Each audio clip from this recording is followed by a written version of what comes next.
Yo yo, howdy gang. Welcome back to Space Dead. Not forget to put this up. Okay, it lets me reposition it while I'm on the screen, so we gotta go back to the desktop.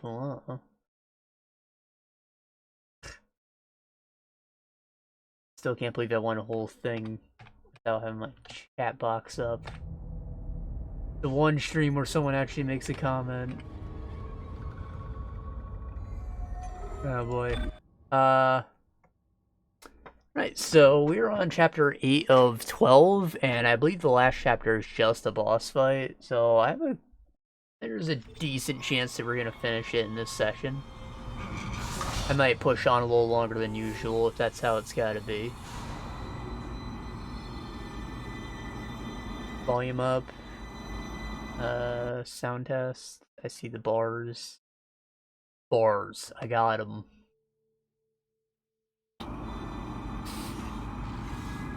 We got more gaming to talk about while we're gaming.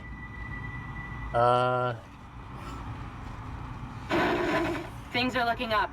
A military ship just docked in. The USM Valor. I don't know what it was doing out there. It must have gotten our distress signal. We can't talk to it until the comms array is fixed. I'm gonna hack the door to communications for you. Get in there and find the comms control station. The comms. Death is a preferable alternative to communism.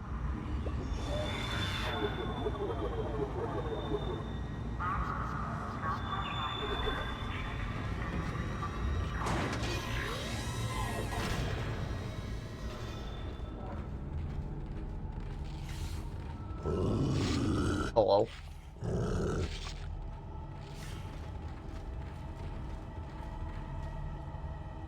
The hell was making that sound? And obviously it's a monster, but what monster?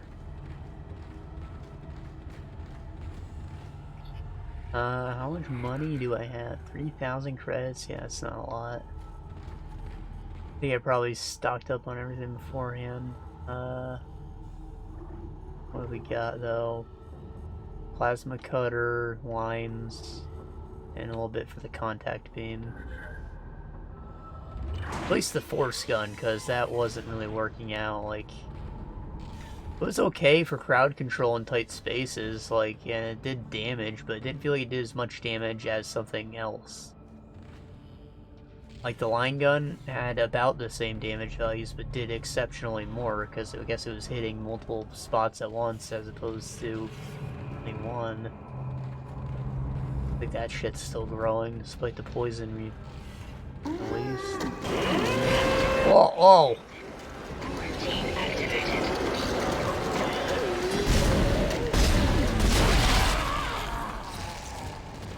That's who makes that sound.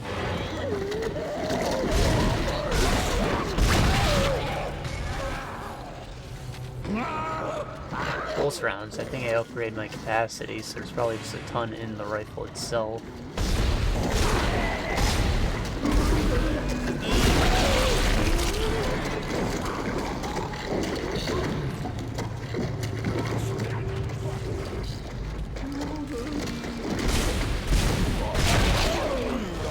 Oh boy, that alarm light's doing more harm than good, I fear.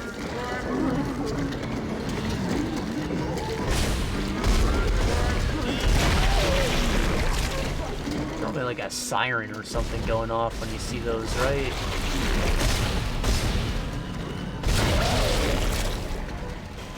I feel like it would be more effective than a light blinding you in an emergency.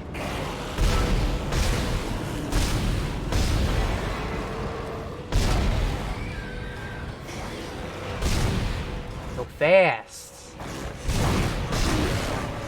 Fast space.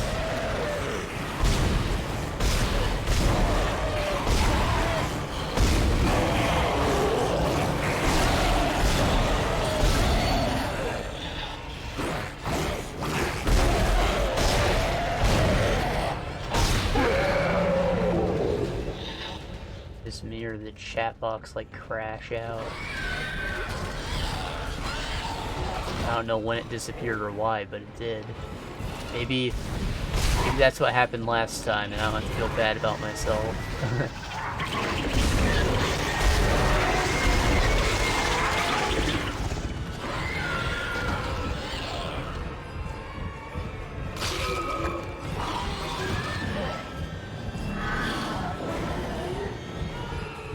I know it's on 2, but it wasn't coming up.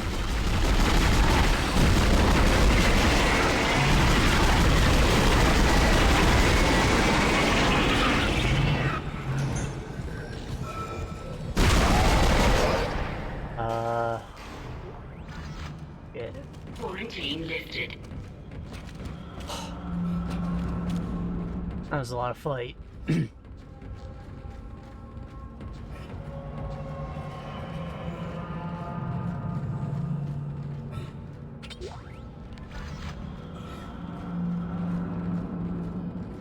I had words that I wanted to speak, but I forgot them.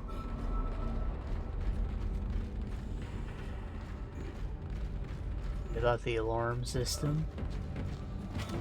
Was it about ammo?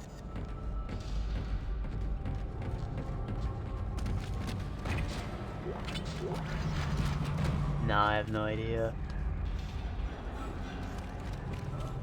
Oh, I finally uploaded the freaking final session of Grimrock.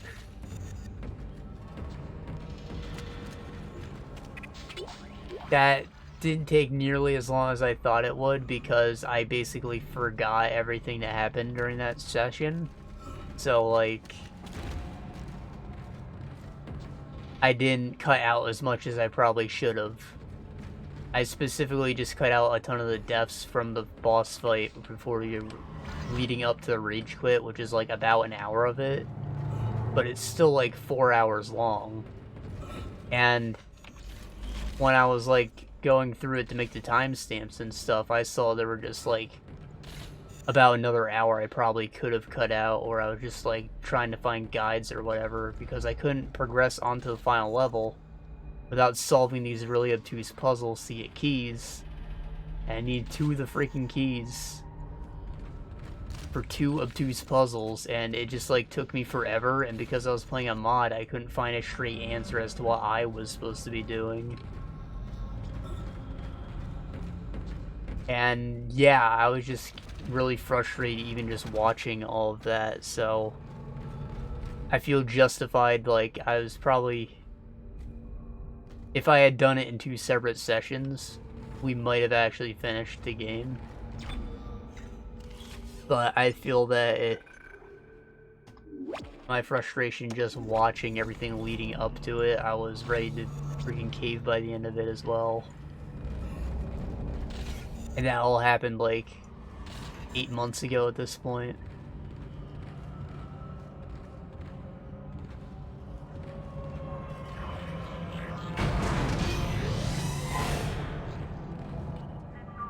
That's finally up. Somebody was actually watching them. Like, aside from the developer who I mentioned was as well.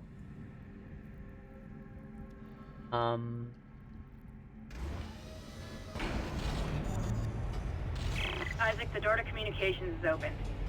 But I've been getting some weird feedback spikes on the local comms. I think someone's listening in on us, so be careful. The other guy might have been like a different developer, maybe he helped them out, but he didn't have the same name as the man who had the mod page. So I have no idea. He seemed knowledgeable of it though. He even told me how to get the fire orb, even though it's irrelevant at this point.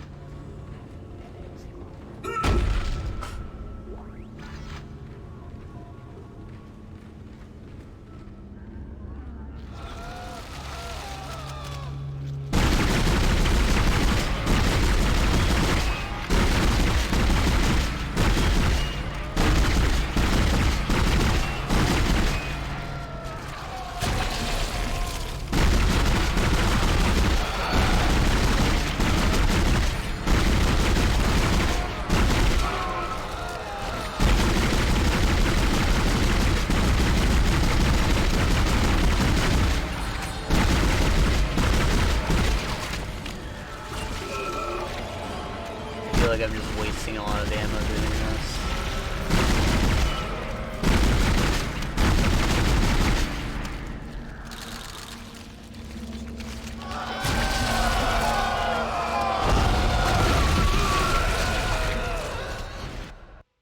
Honestly, that's for the best. I know that I can just shoot a line mine at him and it'll solve all my problems. Oh, I remember what I wanted to say. The chat overlay. So, like, I kind of don't like that it's on screen because of how unprofessional it looks, but at the same time, back when we had the border, I intended for a chat field to be in that area. I just couldn't get it to fit there without it being, like, super crunched and, like, hard to read. And for whatever reason, this one just, like, scales the actual text better. So it works out. Like, if it kind of just added another feature.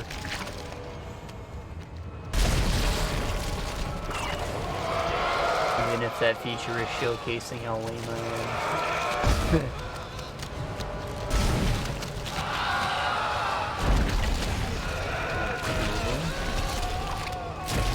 Quay.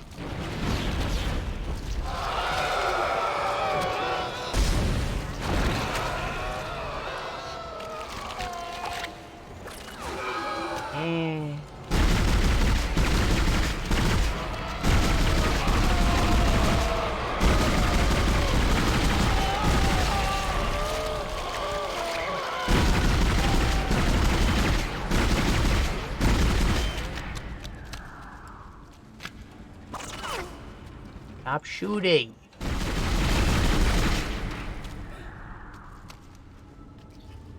Gosh.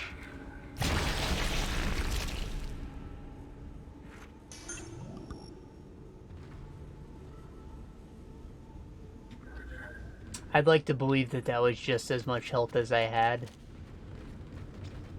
Though it was probably a little more than I needed to use.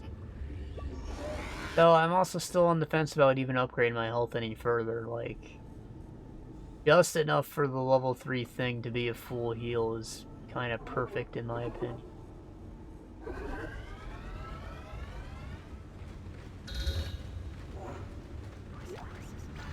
I think that might actually play into our topic for later.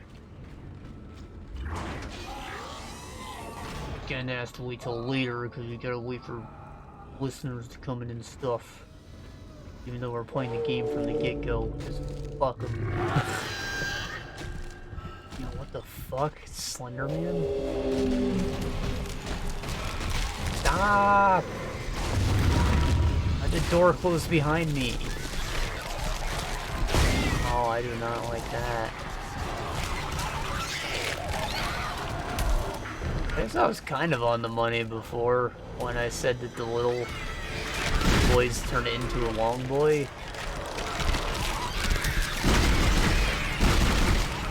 It's not quite the same. They were an amalgamation of them. Each one serves a part. And I'd like to believe that the head is the one that controls them all. So maybe they're all their own individual entities. But wouldn't it be cool to think that every time we've encountered just these ones before, there was like a head hiding in the vents somewhere, watching us?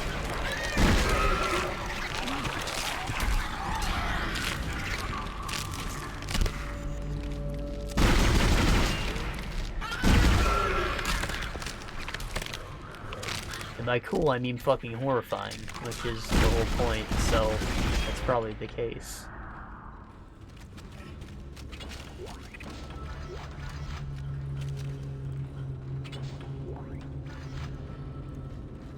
I feel like I took way too much damage there. It's all good, though.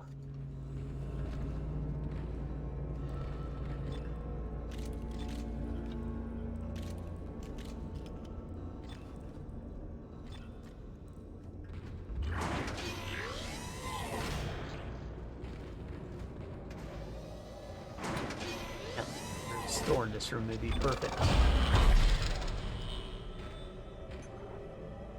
At 0 nodes? Are you kidding me?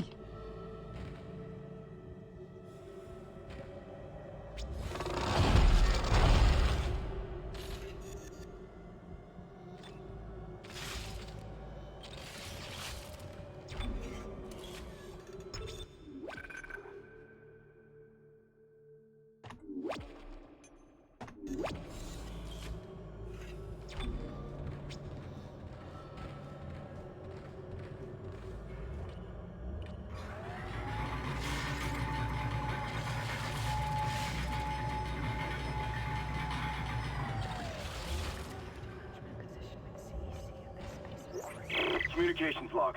First comms operator Bailey reporting. The ship is under attack, but requests to issue a distress call have been repeatedly denied by Captain Matthias. He won't say it, but everyone on the bridge knows why. This is an illegal operation in a prohibited system. We've all known for months, and we kept our mouths shut. Not anymore. Mayday, God, now I'm Mayday, prepared. Mayday, this is USG Ishimura. This is... Hell... I don't believe this. The whole comm system is offline. Now we've gone too far. Bailey out.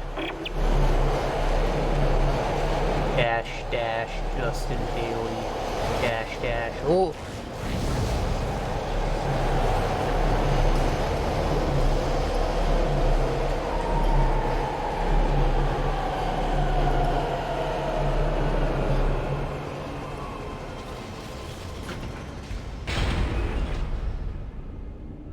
I can't believe I shot at that body.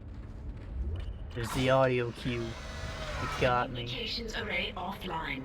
Made me think it was service real. technician has been notified. That comms array is in bad shape. We need at least 6 working dishes for a strong enough signal. Make sure they're aligned symmetrically so there are no power gaps.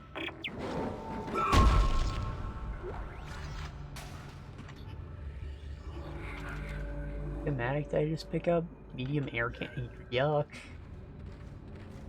Like I need that.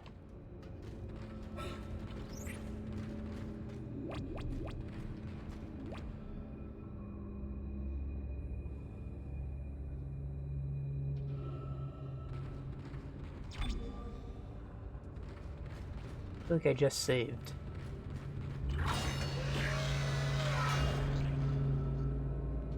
I literally haven't seen an enemy between these 2 save points, so I don't even care. Unless there's checkpoints. Like, it's not a big deal if I don't.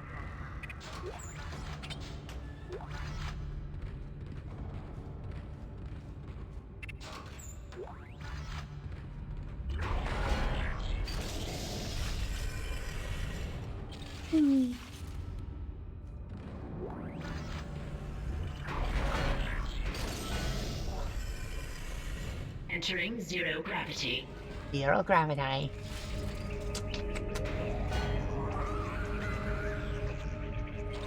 So, what's their goal? I guess I want the light to turn green, right? That's usually a good sign. I wonder why they pick red and green for, like, stop and go on the roads. And, like, you know, just in general, green is good, red is bad. I don't mean, like, why do we pick those specific colors? I mean, it could be any color. I mean, like, red-green color blindness is very common. As far as, like, natural-born impairments go, it's common.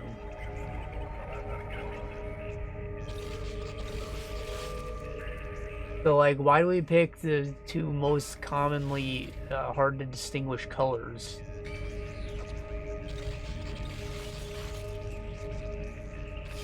For something so very important. Obviously, I'm not colorblind, but I believe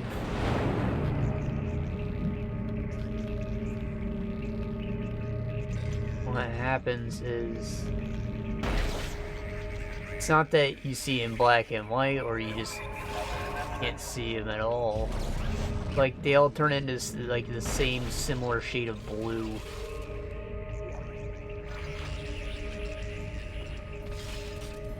Not like one's probably lighter or darker than the other, but it's still an issue.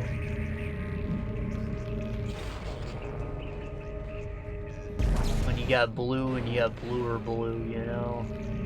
Like, how are you supposed to distinguish the two?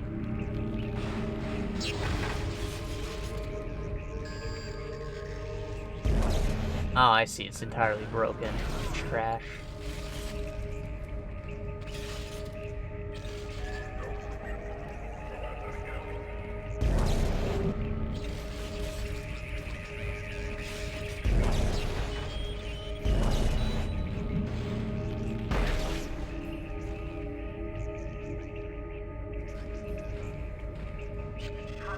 Station.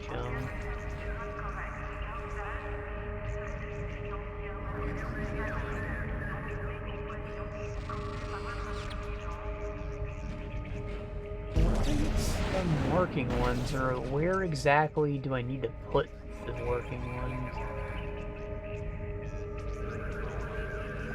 I'm just gonna assume they need to go into the center, right? That makes some sense to me.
Goes in the slot.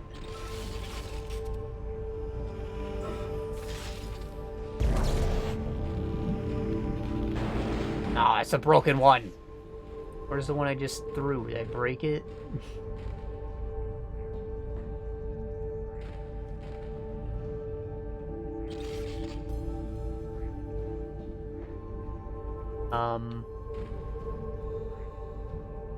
Shit.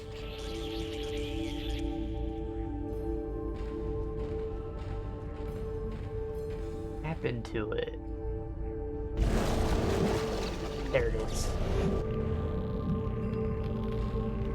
And the blue LED just so you know it's good.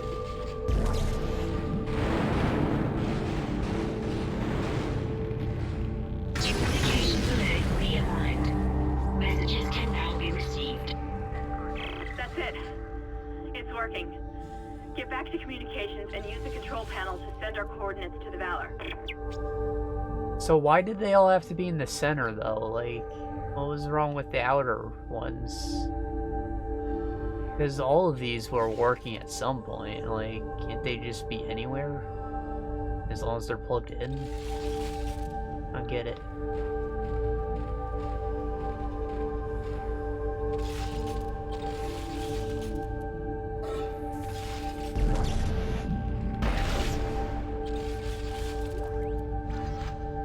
I'm a programmer. I know a thing or two about arrays.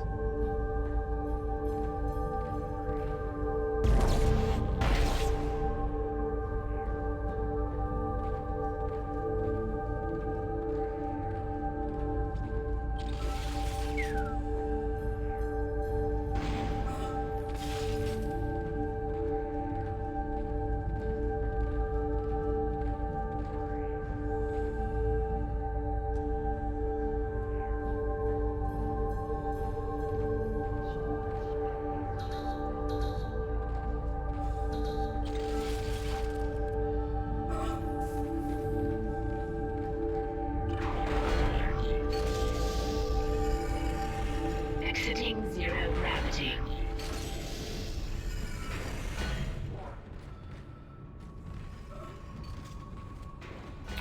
I wonder how people would have felt if the entire game was 0G like that. Because, like, it's a space station. It's not like we have artificial gravity on our space stations yet. If they were going for a more realistic approach, maybe that's what they would have done.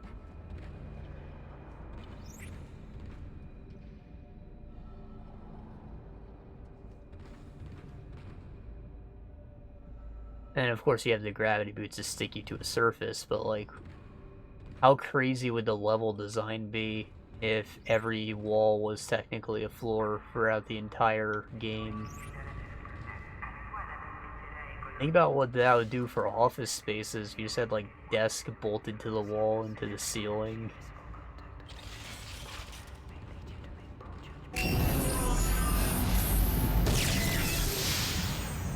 And it's not like it would be dangerous because there's no gravity, like there's nothing pulling the blood down from your brain. To USG Ishimura in response to your SOS. We've picked up your escape pod, number 47, and are en route to your position. This message will repeat every 30 seconds until you respond. What? Isn't that the escape pod Hammond jettisoned? One of those things was on board. No. No, this isn't going to happen. USM Valor. Come in, Valor. Our signal isn't strong enough. I'm going to open the blast doors to boost the signal. Error. What? Blast door blockage detected. Please contact a repair technician. Shit! Isaac, there's something big on the hull of the ship, directly above the comms array. Something organic. I don't know what it is, and I don't care.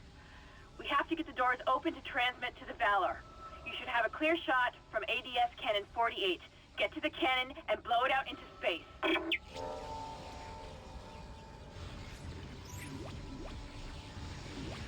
Something organic's about all you can say it is.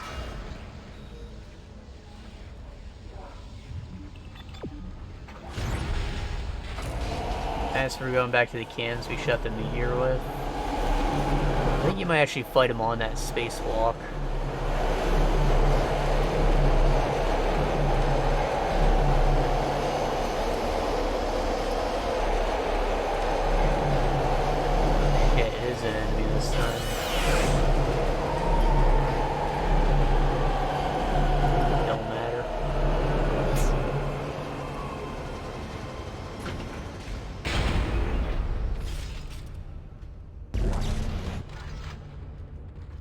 Didn't have a glowy on it, but I took it anyway. Thought it looked sus.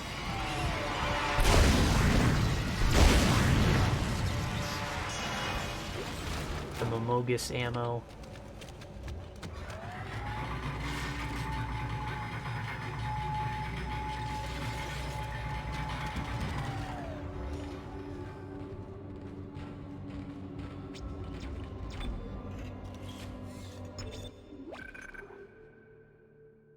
Ooh, we'll save this time.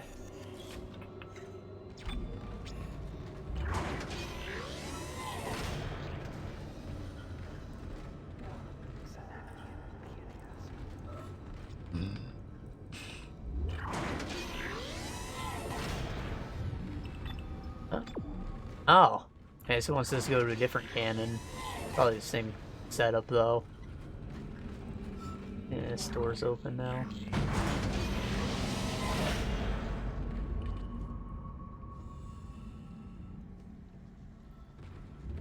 So if this is just how we get to the cannons, does that mean there's only 2 cannons?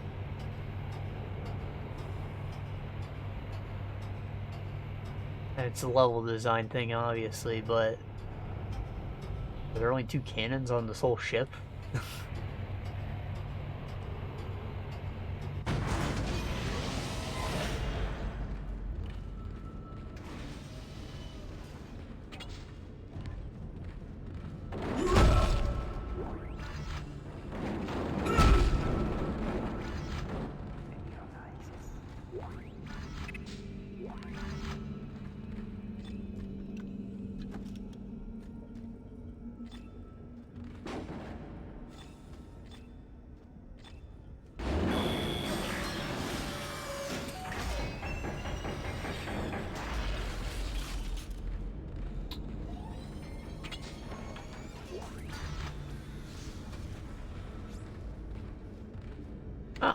Not even a dangerous spacewalk, you just get right in it. Manual override initiated. Spooyer.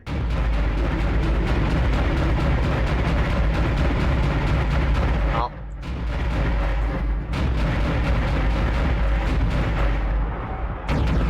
Got a heat gauge to worry about. Oh fuck, oh fuck.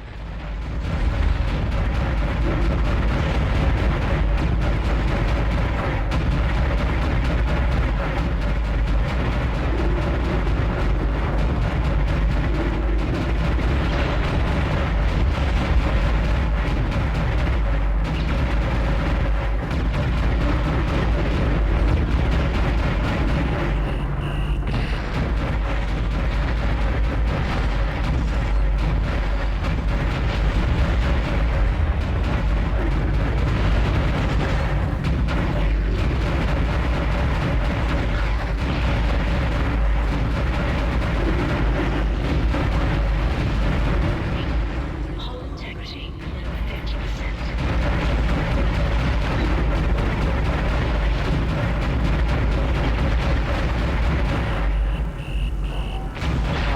Uh.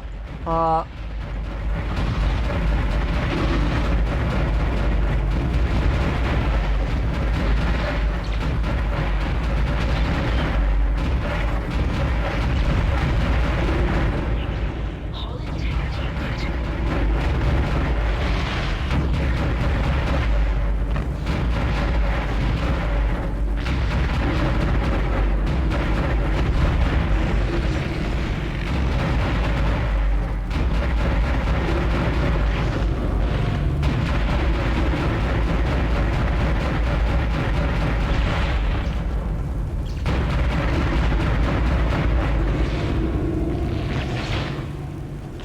Ah. Opening communications array blast doors. USM Valor, this is Kendra Daniels on the USG Ishimura. Come in. Do not open the escape pod. USM Valor, this is Kendra Daniels on the USG Ishimura. Come in. Do not open the escape pod. Damn it! Respond!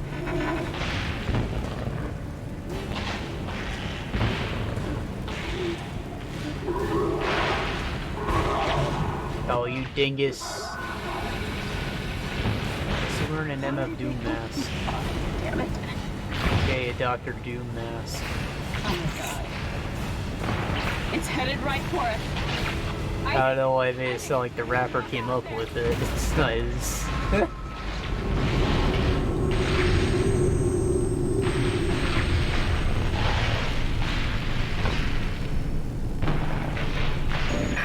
Wish I could just talk to someone.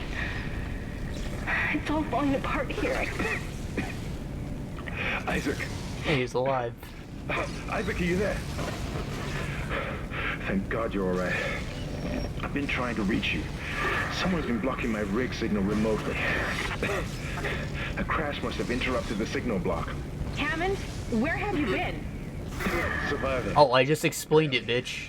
I found some med supplies and packed myself up. Listen, I'm calling aboard on the mission. Fuck the CEC and fuck the chain of command. We have to get the hell out of here. I think I've located a shuttle on the crew deck. Flight log says it needs a new singularity core, but we can probably salvage one from the Valor. I can see the tail end of it sticking out from the side of the Ishimura. I'm headed down there now to find a way inside. I'll meet you there. Hammond out. Isaac, if what he says is true about the shuttle, we might have a chance of getting out of here. Head to the cargo bay and see if you can help Hammond. In his condition, he may not last long. It's awful convenient how that third plan just came out as soon as ours failed. We could just wait a little longer for another shell to show up. Like, it's only been a couple minutes, right? Maybe an hour since we sent out our distress signal on the meteor beacon. The plan was just to wait for help, right?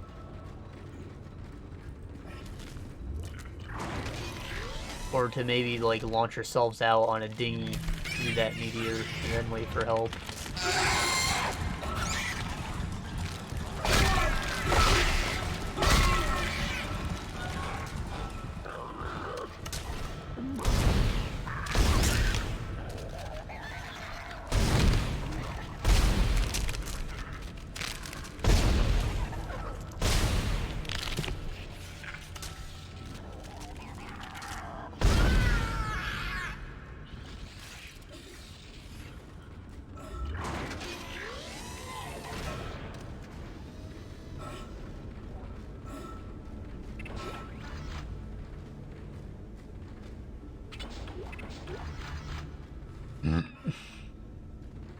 The question of the day.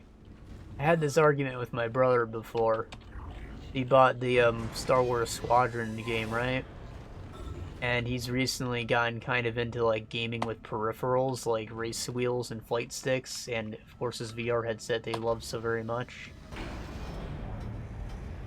So, you know, he got that with the intention of playing it with a flight stick and his VR headset. And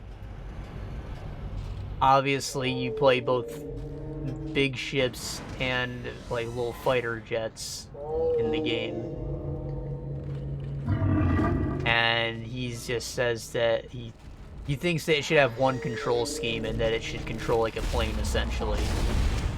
And only like the, you know, air-to-air fighter jets could hypothetically control like a plane when you're on a planet.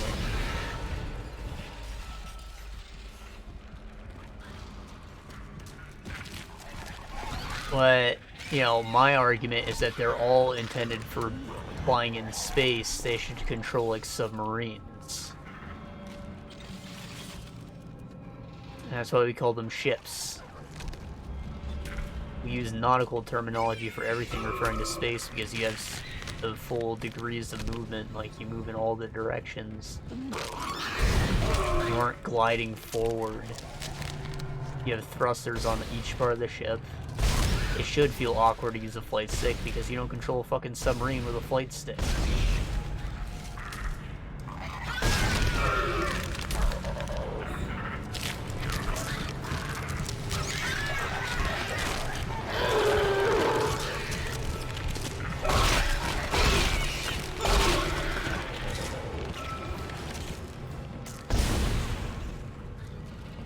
So, yeah, question of the day.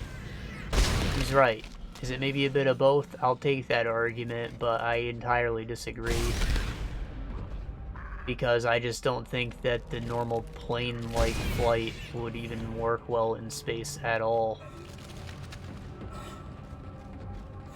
Like, maybe reasonably we would have like a toggle on them for when we go into a planet if we intend to use the same aircraft.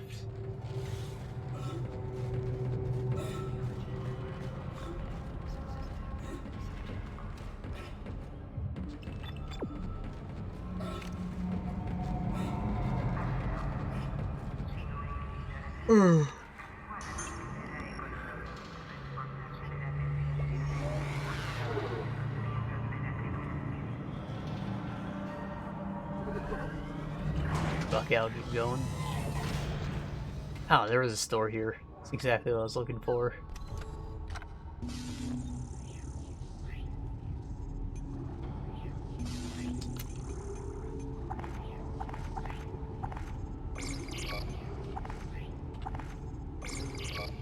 Ruby really worth more than gold?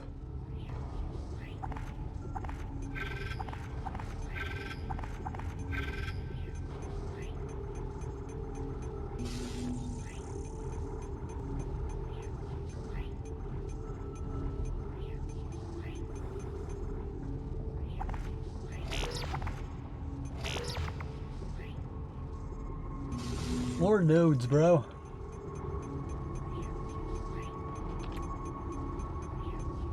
Yeah, I think I'll even get myself another one. Oh, I can sell them right from the safe. Nice.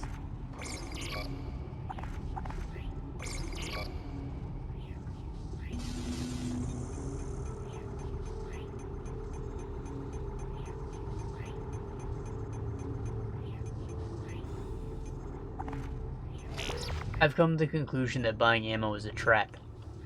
Because, as I explained before, the game is designed to like keep you on your ass by only giving you just enough ammo. Like, you're running low, then the enemies are going to drop more. Because you need to be able to fight. The game knows that. But it's not going to give you enough to make you feel like you aren't running out, ever. So, like, buying it is just for peace of mind. But reasonably, you'll never have to buy it. Because the game's always going to give you what you need to get by. So your money is better spent elsewhere. 100. window.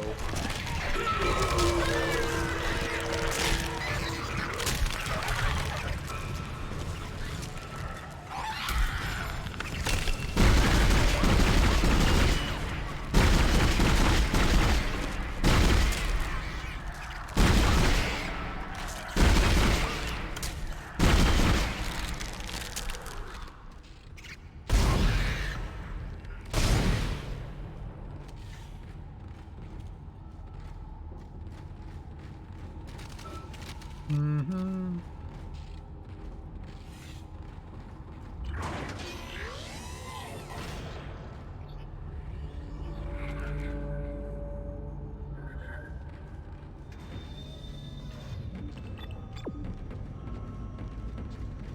I wonder if it's ever gonna take me back to the med bay so I can grab that one node that's driving me insane still.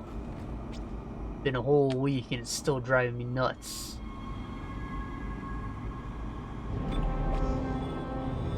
That was a short chapter.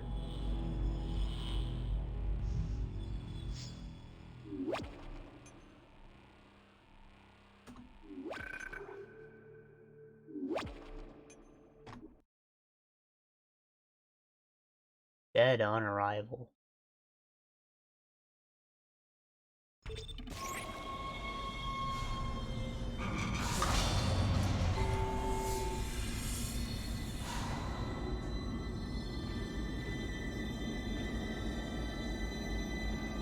Isaac! Good, you made it inside. Listen, I just found the munitions log for the Valor. I don't think their presence here is a coincidence. They're not on reconnaissance and they're not on patrol. This ship is prepped for war. They're on a seek and destroy mission. Do you hear me? As they should be. I've lost him again. No signal from Hammond's rig. Find the Singularity Core and get the hell out of there.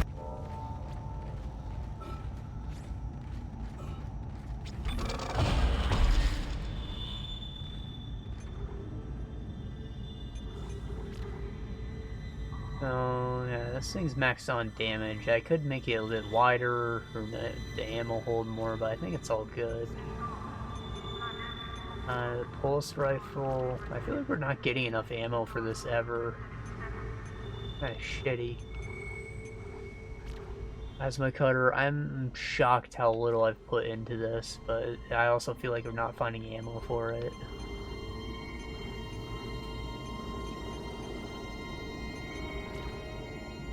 I want like another piece of health, maybe. Eh.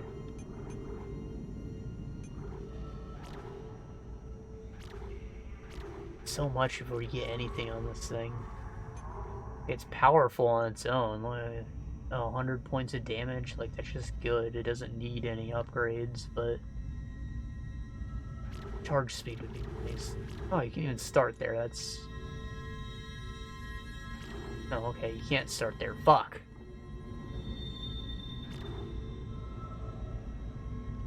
Minus 0.2. Okay, that's huge. We're investing in this.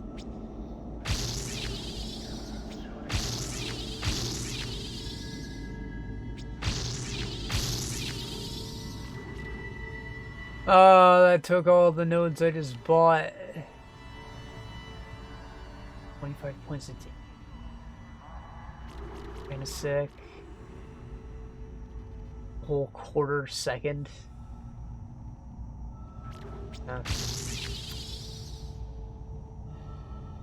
Much as I like it to do more damage, it's not at all a priority. Making it fire faster is our goal.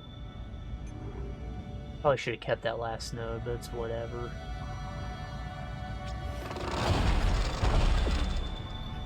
Are we anyways? We have not been to this place. Definitely should have kept that last node.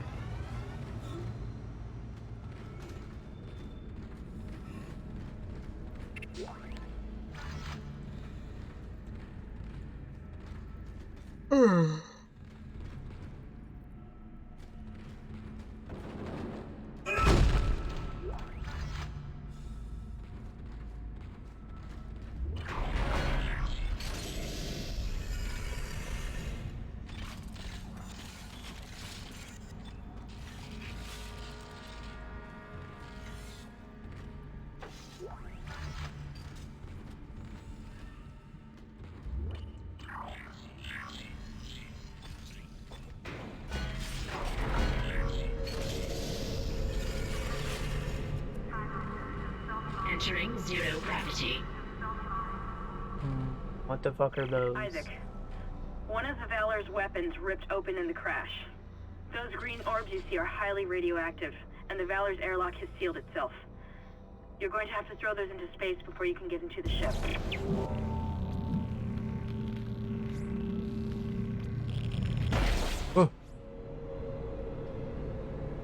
Wait, wouldn't a spacesuit be extremely resistant to radioactive stuff? It's like it has to deal with direct sunlight. It's like gamma rays and shit.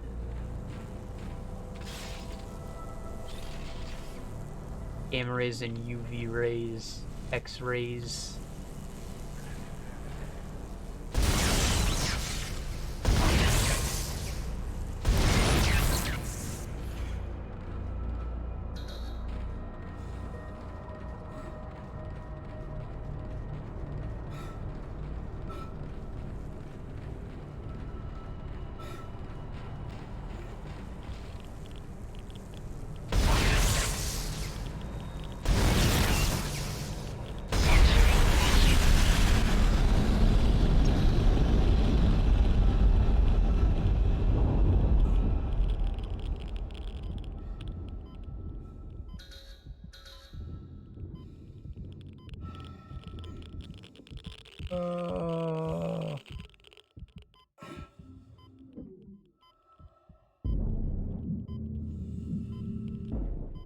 Radioactive material removed. Oh, that's a monster.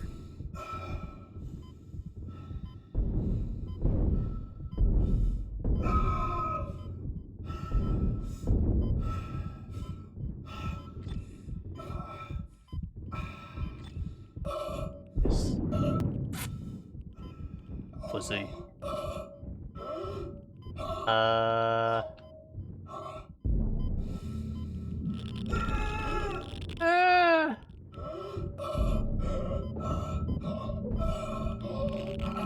Fuck.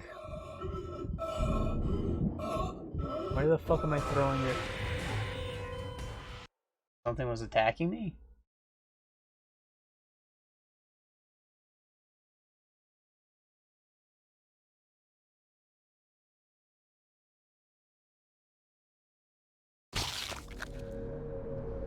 Isaac, one of the Valor's weapons ripped open in the crash. Those green orbs you see are highly radioactive, and the Valor's airlock has sealed itself. You're going to have to throw those into space before you can get into the ship.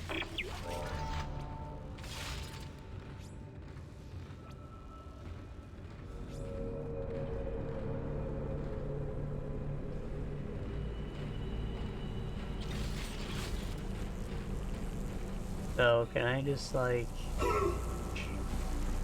Oh, oxygen things. That's what I was worried about.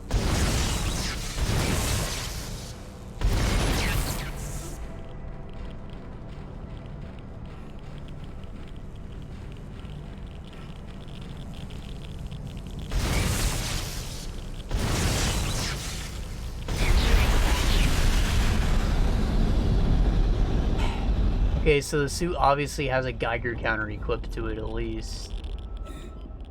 That's what that popping you hear is.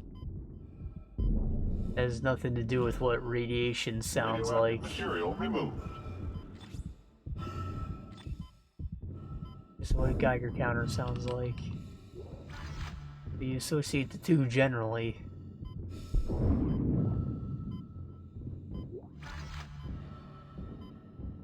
Though I think they're playing on you being a dingus and never having been near radiation your entire fucking life.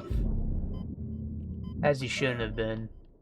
Radioactive material removed. But I don't think, like, Fallout was very popular at this point in time.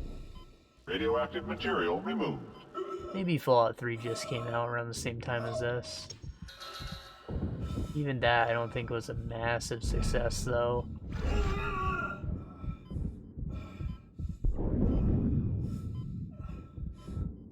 I mean, it wasn't a fantasy game, so it definitely sold better than Oblivion, but even then, it's like the start of the time period when video games were becoming casual. And, you know, everybody was just like, COD still. Because COD 4 was the game.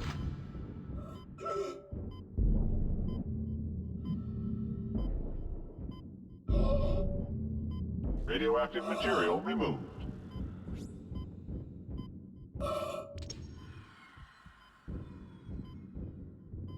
That all of it? No. Radioactive material removed.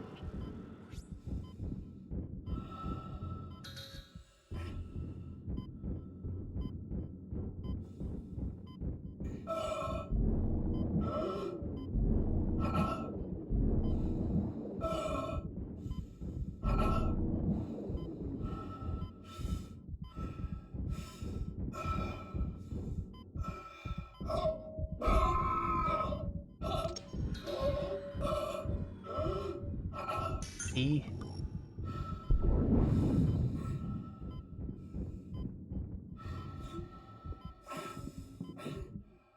Oh, there's the first Metro game too, though I don't think that came out until like a lot later than you think it would have.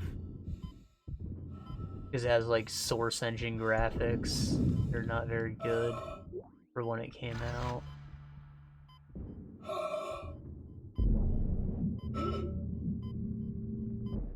Radiation hazard clear.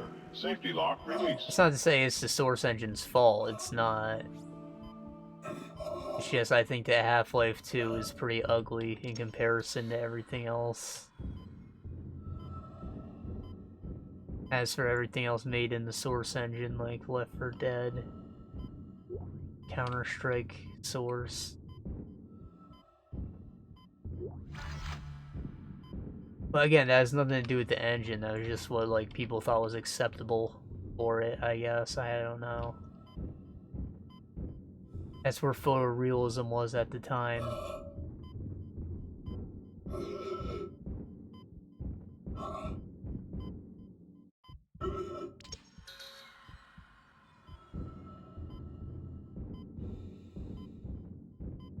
Whereas I guess this game would not be entirely photorealistic.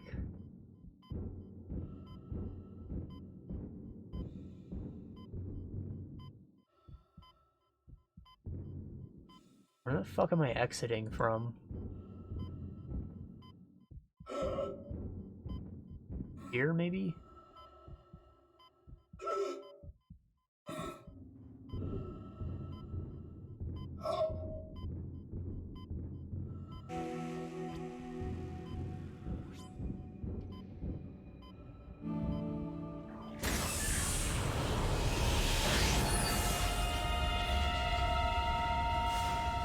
Oh hey, he's got the helmet. We'll be in the engine room at the Stars are ours. I'm reading massive damage, so you may need to find an alternate route to get there.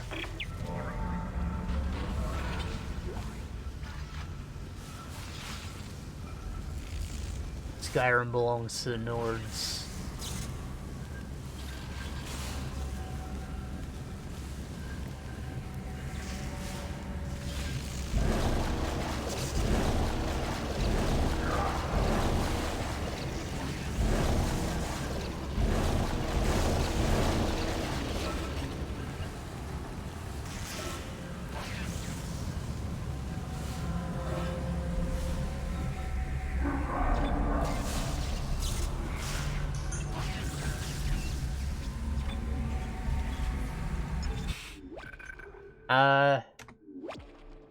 Right, so I finished playing Kingdom Under Fire, the Crusaders, which we talked about last time, so I guess specifically I'm going to talk about the 2 hard campaigns, and things might have to get a little spoilery for, like, what's special about them, I guess. We already know how the game works, and I said that I had already started playing the human hard campaign, Kendall, Ecclesia.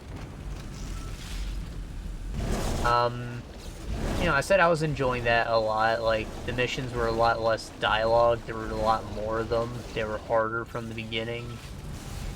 it like booted you up to roughly where you left off the previous campaign very quickly, level-wise. And that's basically how it went. Like, that whole campaign was just the Pope ran away. Is doing something strange to these soldiers. They all have built-in stasis units in their body armor. The infection is merging the stasis unit into their flesh or something, making them move fast, real fast. Be careful.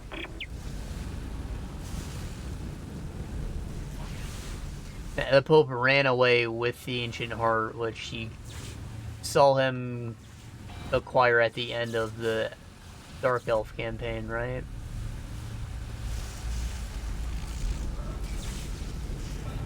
And he went back to the capital at the other side of the map, so, like, you just spent the whole campaign chasing after him until you finally meet up and he's like, oh yeah, I don't have the heart anymore. Your boy stole it. And like, what the fuck? Why would he do that? Is he a traitor? Did he betray God? So you go after him. He's like, nah, I didn't betray God. The Pope did. And bad thing happens.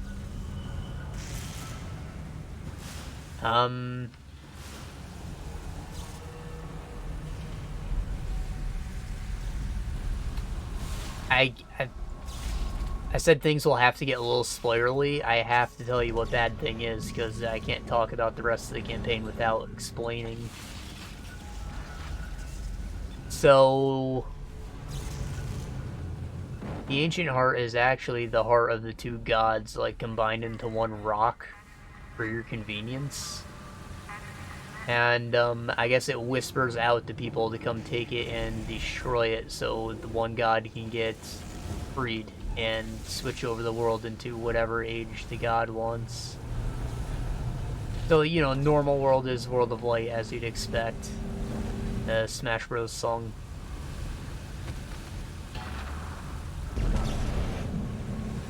And, yeah.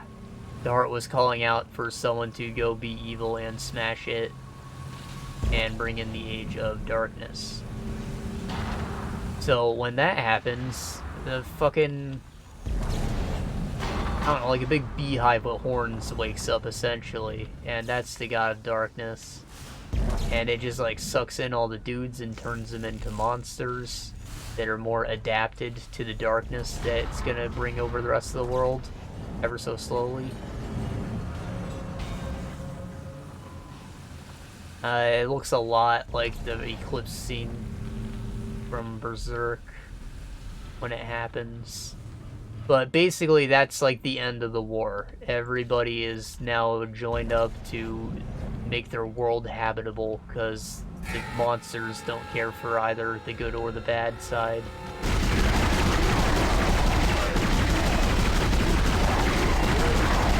So, like, that's where the game kind of falls apart, sadly. Because all the strategy goes out the window. There are only two types of monster enemies. And that's the spitter and the normal ones. Oh, there's also a flyer, but they're rare. And you just fight hordes of these fucking things. There were some missions where I shribbed, do not stop coming. They're pretty easy to take out, but like another mechanic of the game was of course hunting down the leader to end a fight quickly. These things all look exactly the same. They don't have equipment, so you can't tell which one the leader is. You just kind of walk around and swipe at them until you figure out which one. Then you kill as quickly as possible because they're all pretty fucking tanky. And again, you're fighting hordes of them, like you're gonna be fighting 8 groups at once. Is doing something strange to these soldiers. They all have built-in stasis units in their body armor. The infection is merging the stasis unit into their flesh or something, making them move fast, real fast. Be careful.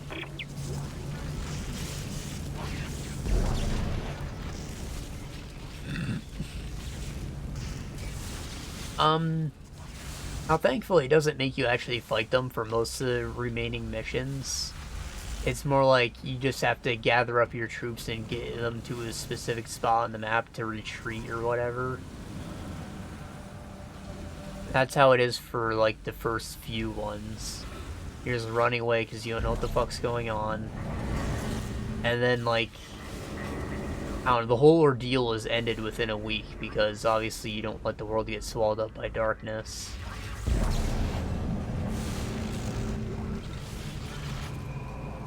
So naturally you run away, then you go onto the offensive after joining forces with the bad faction, and you work together to get the job done.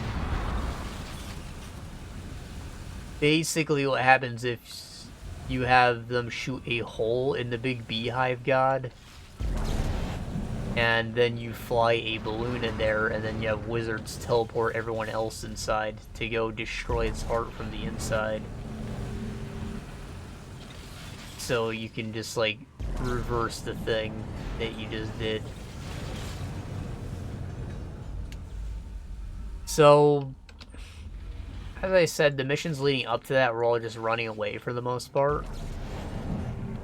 But then there's that final mission where you actually go on the offensive. And that one sucks, because the monsters keep spawning and you just have to slowly push your way past them towards the freaking big beehive. And that wouldn't be so bad if all the enemies in that mission weren't spitters for some reason, as in they can shoot down your flying unit, aka the big balloon that you have to guide there. So you can't just send the balloon there and call it a day. You have to, like, keep it with the melees or it's gonna get shot down really easily.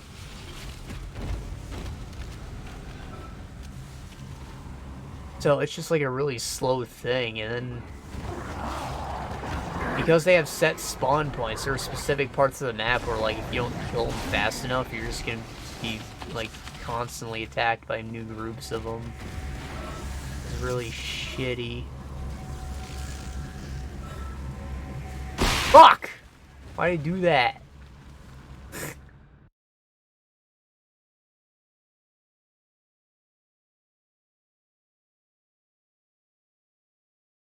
And then once you do get inside the creature, you just have to walk to the four edges of the map, destroy some pillars, and then go destroy some in the center, and, like, it's just an unreasonably long mission. Like, the maps are in the game are already large.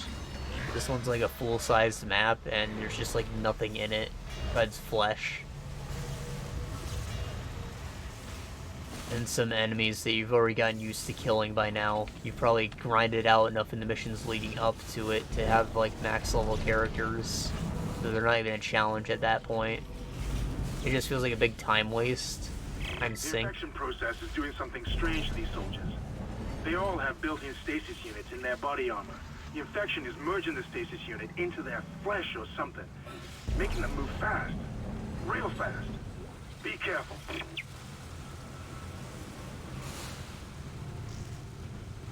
I do think it's funny how, like, the actual heart of the creature has, like, laser beams going around it that look like spotlights at a concert, because the game's been all metal as fuck the whole time.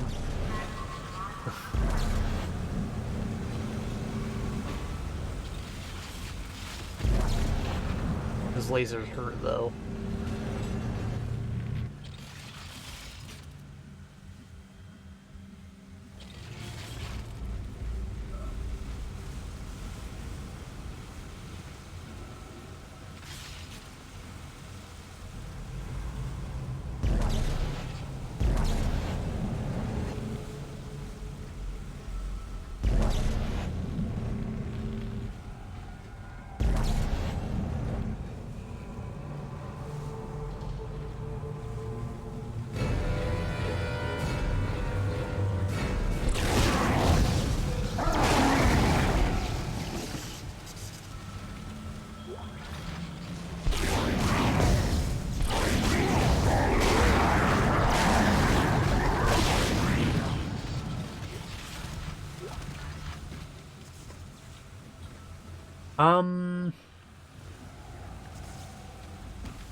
And that's that. Like, there really wasn't a lot of story on their end at all, really. It felt like it was kind of like a bonus campaign they included just because. Because when you do the opposite campaign with Rainier, you have the same end mission, so, like, hypothetically, Kendall's bullshit didn't even need to happen. And, like, the same events would have still transpired.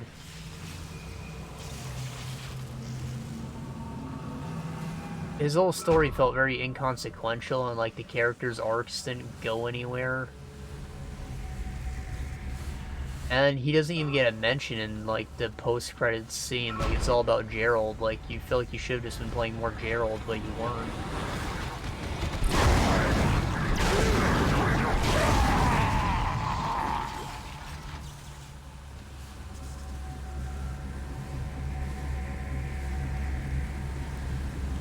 So that was a bit of a bummer, honestly.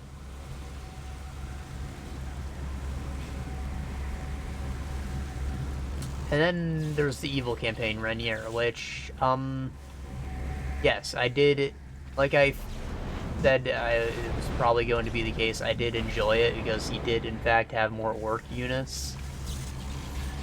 He starts with a single Dark Elf Archer, and that's like your only Dark Elves.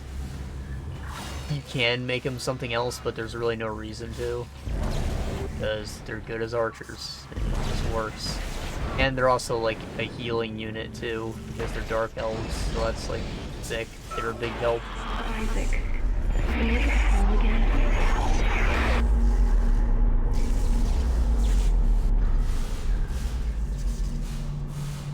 Remember how we read that note in like the second chapter where people said they heard something tell them to make them whole again?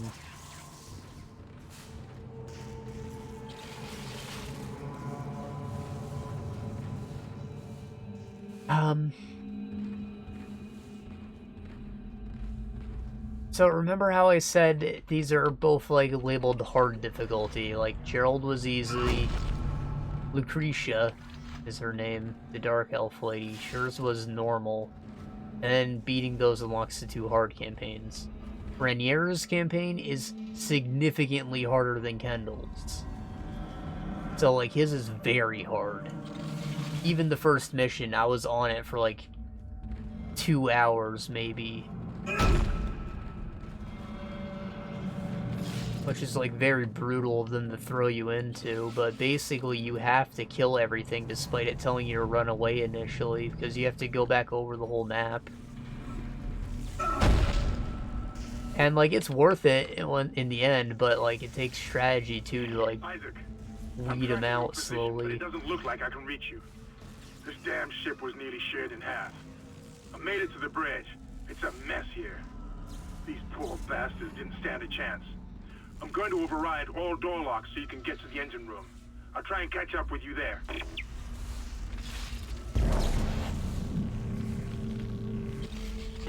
It's 4.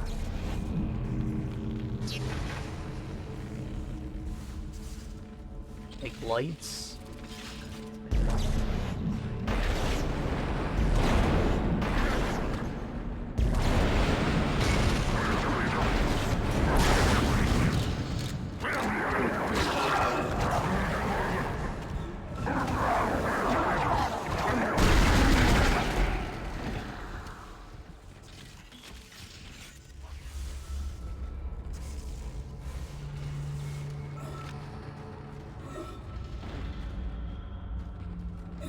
I guess that was funny because I undid the barricade and one came out. That was my own fault. Right, so you do that first mission and then you get like a crap ton of experience and money from killing all those guys, which you weren't supposed to, but you were low-key supposed to. Well, you low-key had to. So there is a decent like power ramp from that initially. But his campaign has like a lot more dialogue going on, and then like there's less missions in it, but it feels more directed. There's less miscellaneous missions. Just like the previous campaign, it gets you into the swing of things real quick. Like providing you all the different units, no tutorial. But it is just fucking so rough on you, man. It doesn't even like tell you like what Rainier does, and his controls are kind of complicated. Though he's also OP as fuck. He can like set his sword on fire and do big AoE sweeps with it, and then he has like temporary fire enchantment on his weapon. Not to mention his hits are just fat in general. Remember how I said the freaking monsters were tanky as shit? The 2 heavy attack combo kills them with Rainier.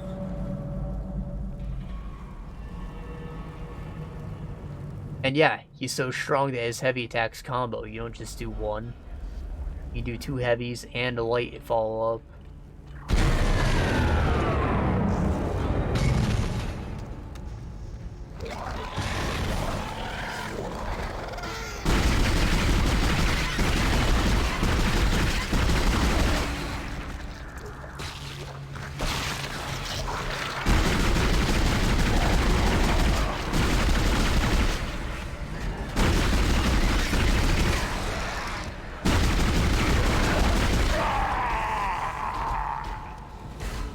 Dead.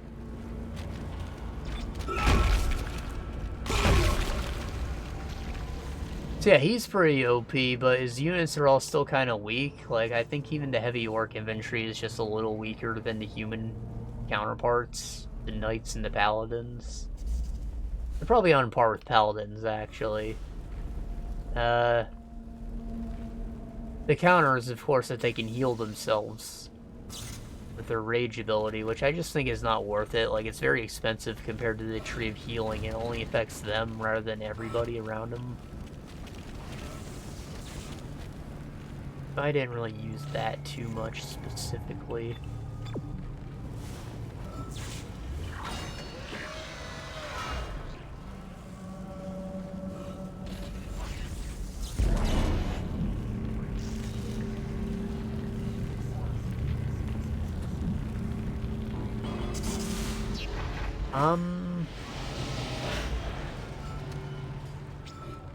He had like the most thought out missions, I guess. Like there were the first campaign, you had the stealth missions, you had the war missions, you had the runaway missions. You even had a mission where like you had to herd the Pope into capture. So you had to like block off his escape routes to try and push him away from his exit, which was very complicated. That mission took me forever.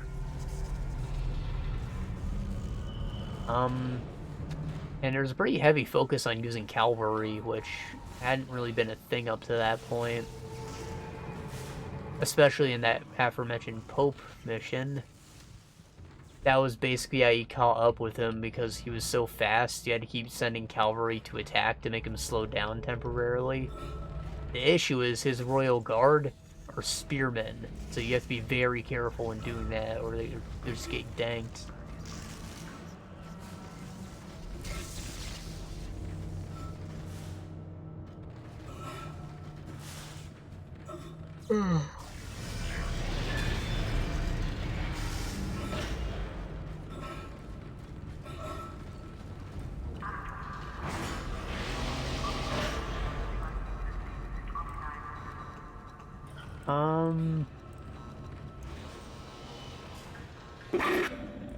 Mr. Clark, I need to speak with you.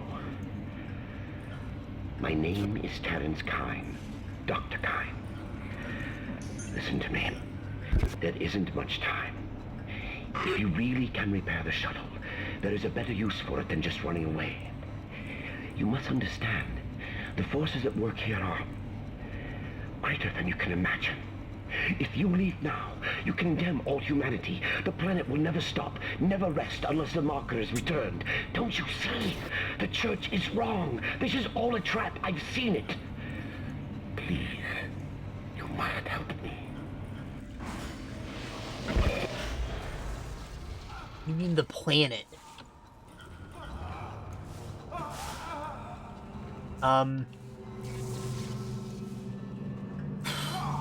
So yeah, his was just like very rough on the start, and then it got okay in the middle, and then it ended it basically exactly the same as the other campaign, but I don't know, it had like more thought, creativity, more story in it. So, like, I feel like that was probably the true final campaign that they wanted you to do.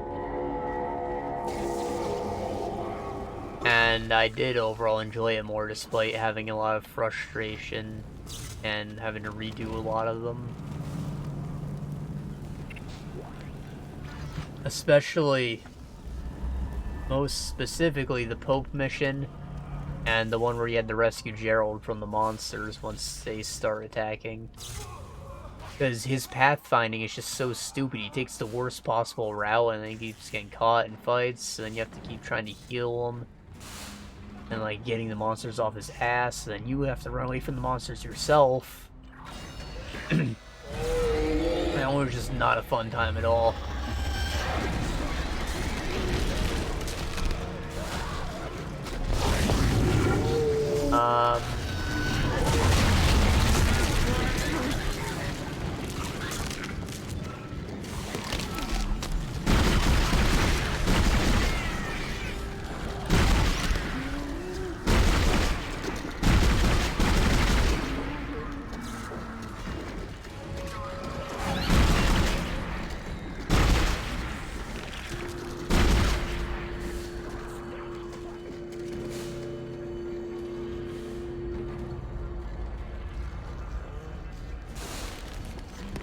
Where is the man? Why'd he walk away?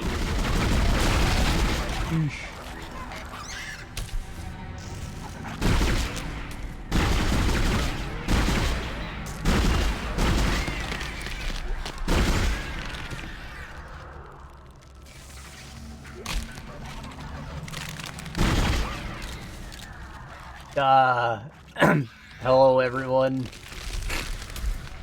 Thank you whoever for the raid. Hope y'all actually stick around, because I kinda suck.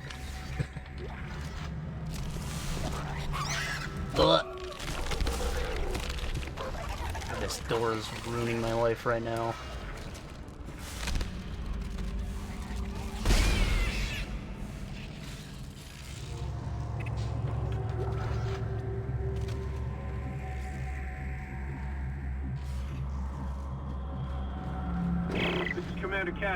We have hostiles on board.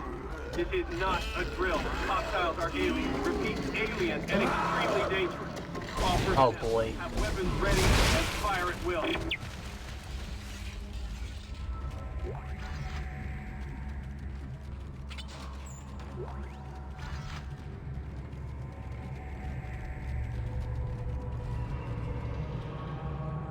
Shooting range? Does it give me free ammo?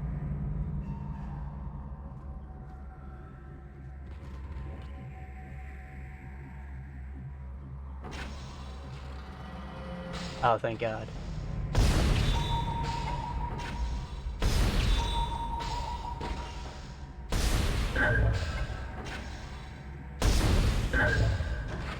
Right, obviously, I'm not supposed to shoot the blue ones, but why?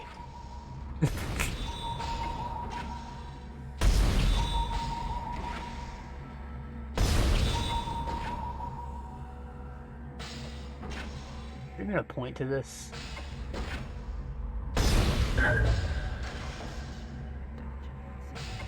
Right, I'm backing out. Probably opens up these lockers or something.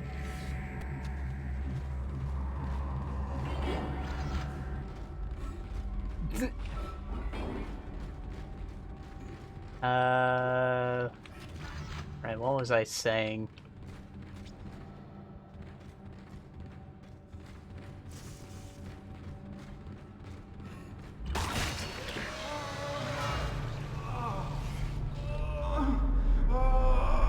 You holding your leg, bro? Why does it look like a Warcraft leg in comparison to the rest of you? Man, it's like dummy thick.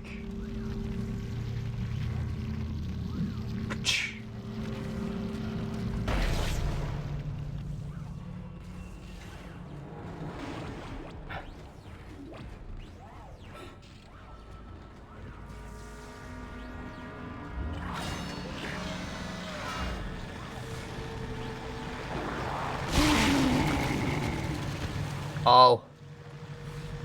That was kind of sick.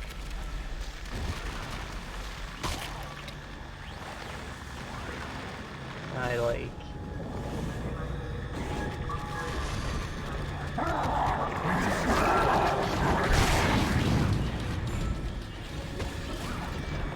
You thought the laser was bad.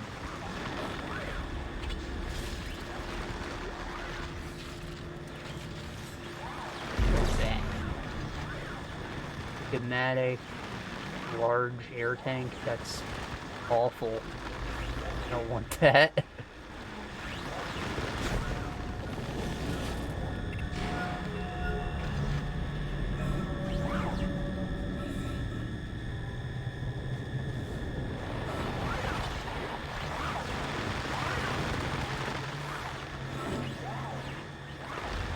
Right, well, I completely lost my train of thought, though I think I mostly finished talking about that game, so we're good.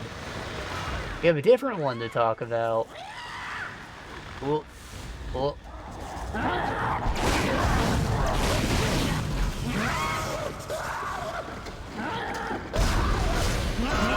Whoa!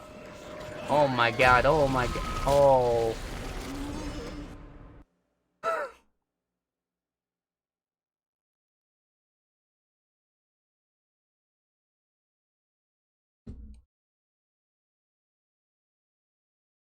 Right, so the other game, still kind of actively playing it, came out literally yesterday, called Infernax.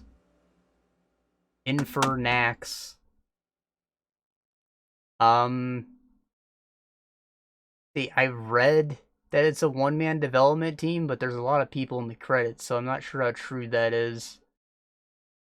Basically, they're going for like a Castlevania 2 Simon's Quest or Zelda 2 kind of game. And it's not like a very often replicated one because neither of those games were received very well. But I always thought they had good ideas, and like if it wasn't for like obtuse puzzles and stuff, I think they would have been great. They just had like slightly better controls. They weren't so difficult.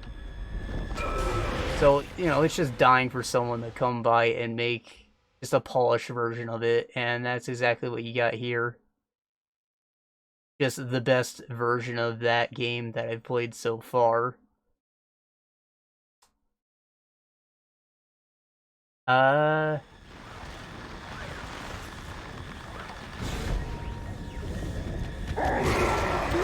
don't know why I just ran right into that.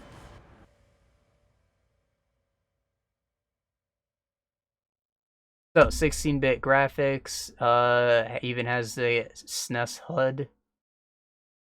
Is nice. If it wasn't for, like, the obscene amount of gore in the game, you would think that it was an NES game with how it looks. Like, the art is that well done.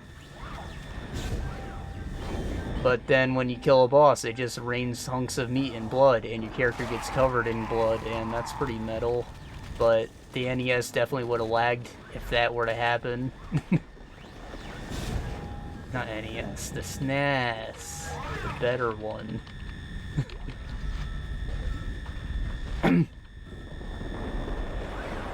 The game also has like a morality system.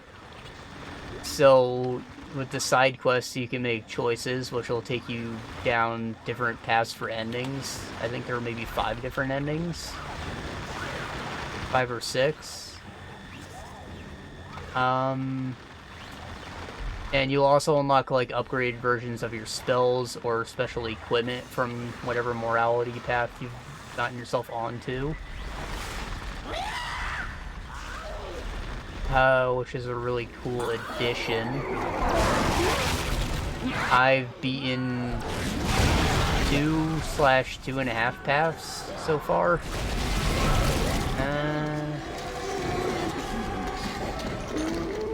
Naturally, I went for the good route first, just because that had me doing the most of the side quests. I was like trying to 100% explore the world before we went and redid it. So I got like the normal good ending and then the true good ending. Being N unlocks a Inferno Power magazine for your library that you can read, which will contain like hints for secrets in the world, as well as like cheat codes and stuff. So the cheat codes are there to help speed things along in your subsequent playthroughs, which is a nice addition. So like you could grind out for levels again, or you can use the cheat to have max XP and just start at max level. And that doesn't even take away from any of the fun because of how like precise the gameplay is. Like it just turns into normal Castlevania as opposed to Simon's Quest. You still have very limited health. Enemies still hit you for 1 out of like 10 damage. And, you know, stuff just dies in 1 hit, and that feels still good. You still have to space things out and stuff. But I'd consider that an accessibility feature, but the game is otherwise rather difficult. And it does have a classic mode, which adds more save points to the dungeons, in case you don't like backtracking.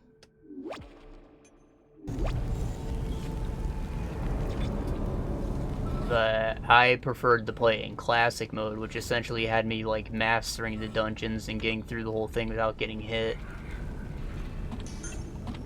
Just like classic Castlevania.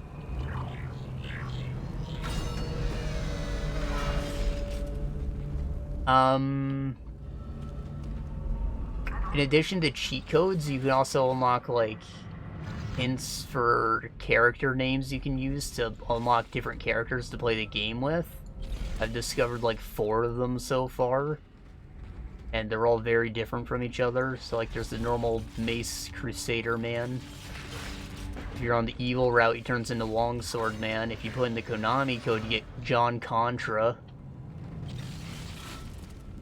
And I unlocked a Wizard Man and Barbarian as well. So, like, there's a lot of replayability in it, I would think. Down initiated.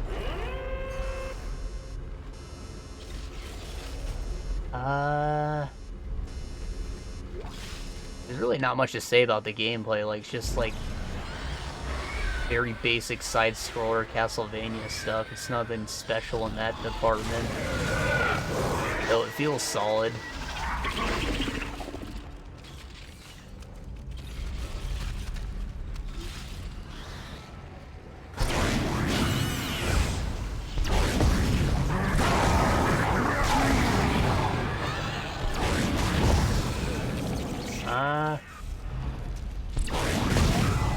So, I think this is probably like a case of like Hollow Knight where, yeah, it's technically nothing special. I don't know what I could really brag about or gush to you about, but like it does everything really well. And it's probably the best iteration of this type of game that I've played. So like, I really guess don't have much more to say about it other than that it's hella replayable. And it's pretty great if you're into that kind of game. And I can't recommend it enough. I think it's like $20 full price.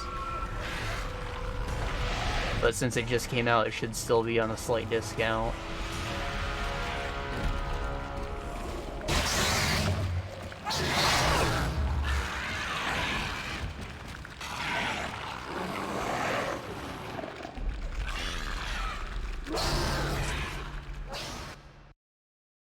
It was also decently lengthy.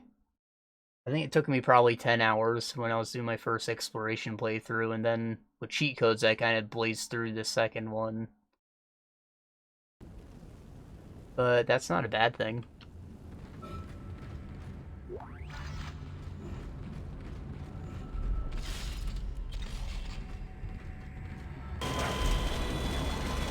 Down initiated. That boy goes first because he spawns guys. Oh, he still came out.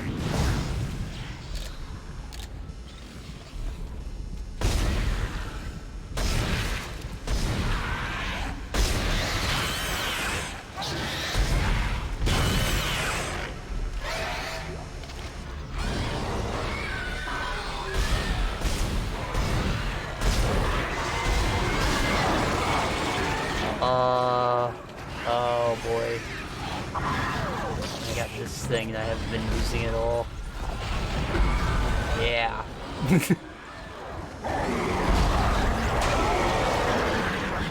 Stop being all fast with your freaking 2 FPS animations.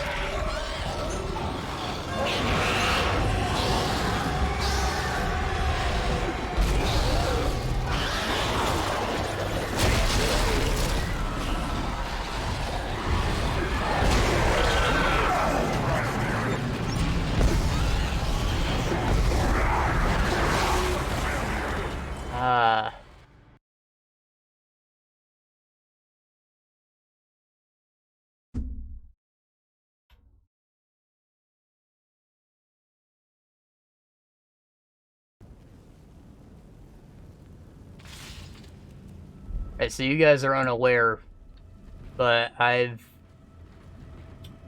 explained how the game director is like designed to only feed you enough ammo to get by, which is why buying ammo from the vending machines is a trap, because if you're running low on ammo, the game is going to drop ammo for you. So buying it is just like peace of mind.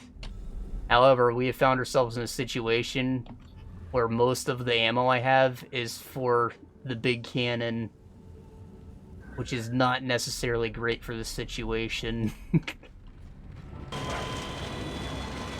Down initiated.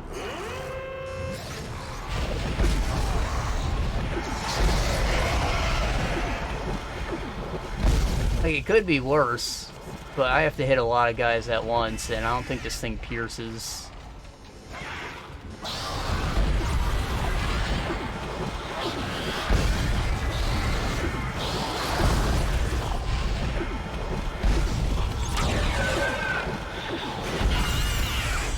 Seems like a really weird choice, considering that the line launcher pierces.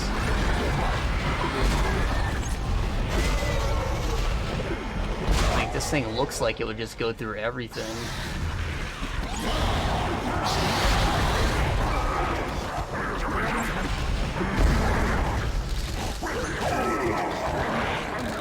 Okay, line launcher, please, no.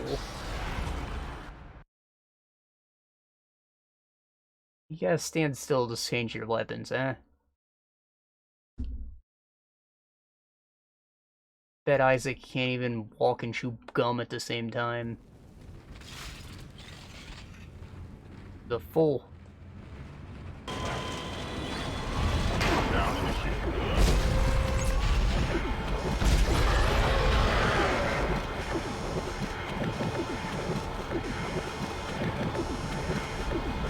Where are the enemies?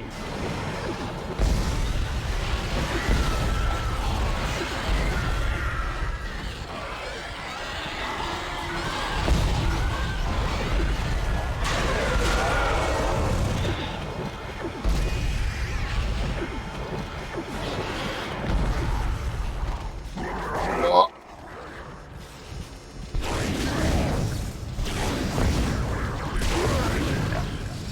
Goddamn.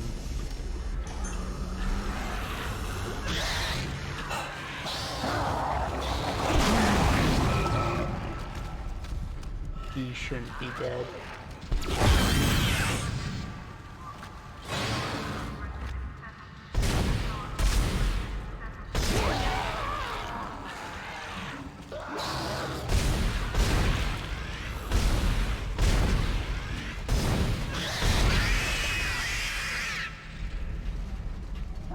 I know there's a lot more, they're just not coming out as fast as they should be.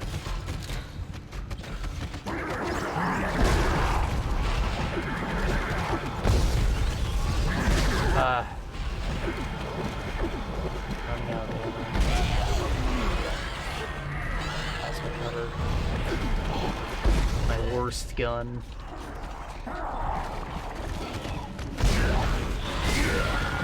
Is that fire hydrant? Those explode. Doesn't look like it. Ah!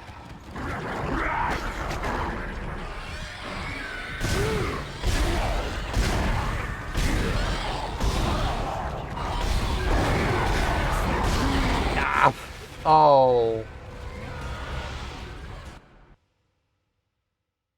Man, this is not good.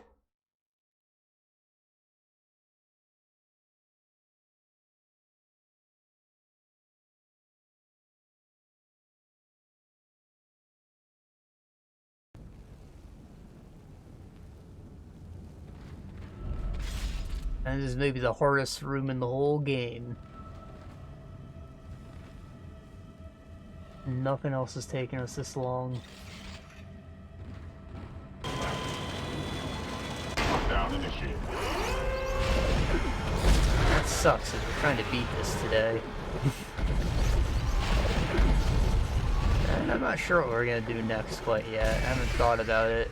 I didn't actually think that the game would be this short. Probably because I only played it when I was like 12. And it probably actually did take me a lot longer.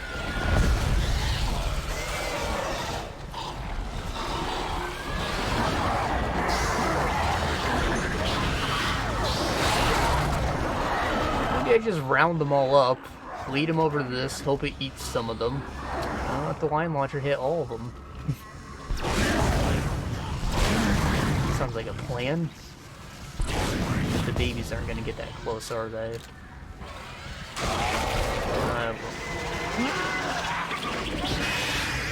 kind of.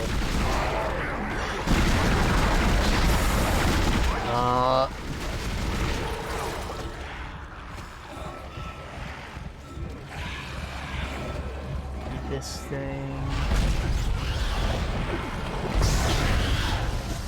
Got between his legs like an absolute champion.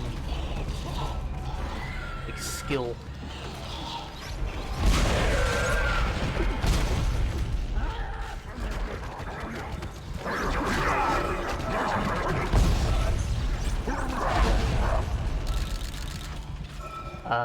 Boy.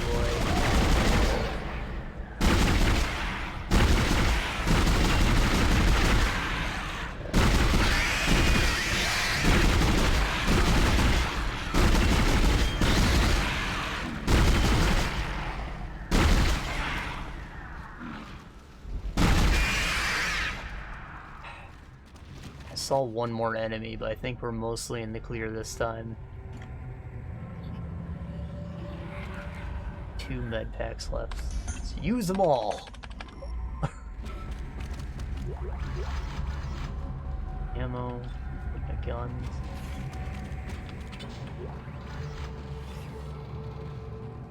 I think he's hiding. Make me let my guard down. I know he's there. Smelly boy.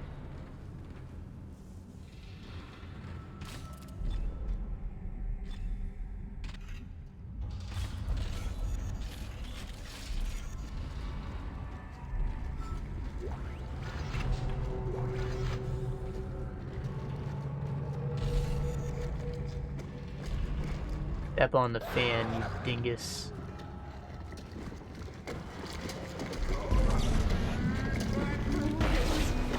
Oh.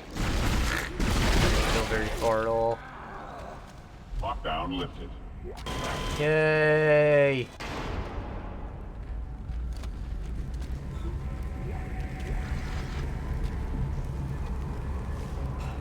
That'd be really unfortunate if I stepped on that fan.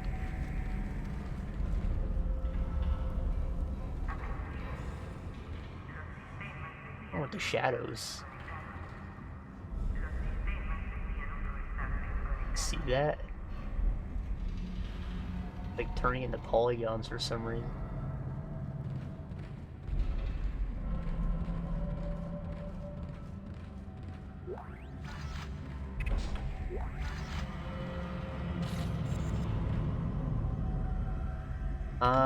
Is that the way out? It's not. Which means treasure.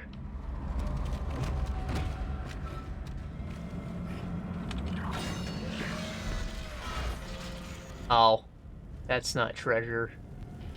That's disappointment. Greatest treasure of all.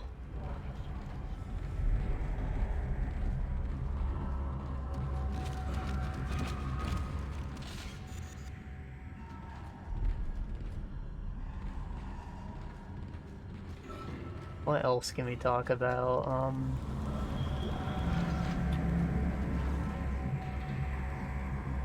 Right, I think I got distracted last week, but I did want to talk about Wildermyth. It's pretty fantastic, but things to read. Eyes only, priority black from Chief of Staff, Earth Defense Force, EDF. Attention, Commander Cadigan F. Operation White Light, Theater Aegis System, Planet Pending. I mean Planet Pending. Deep Cleanse. You don't know what planet you're supposed to cleanse? CEC vessel, USG Ishimura in breach of government order. They believe to have recovered Marker 3A. Special Ops has... God, this is really hard to read with the shaking. Special Ops has confirmed the system, but has been unable to provide the planet location. Special Ops advises caution if Marker 3A has been recovered. Infection by a lethal organism is a credible threat. Shock point to Aegis system, move to position out of local scope range and await signal from Ishimura to confirm location.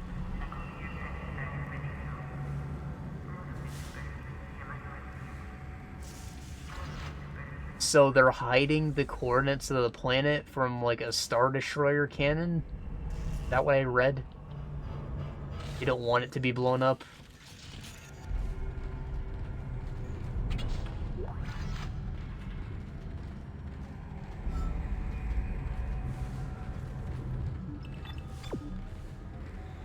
Is this a store? Really? I know I said it's a trap, but I think I might buy some line racks actually.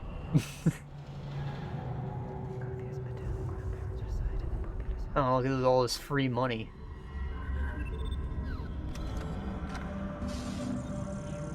You can afford it. Large med pack.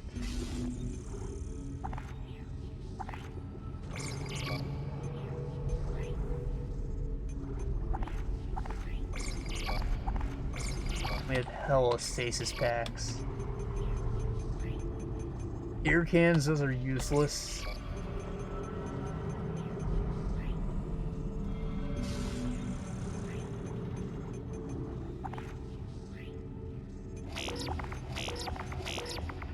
By that, we'll get nodes because those make my brain tingle. Yeah. The feeling when you have no money left in the bank. Seems you're living.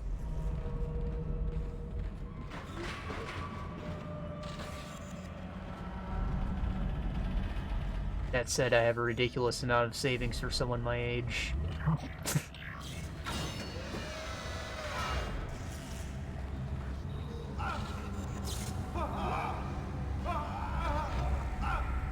You alive? Can I help you?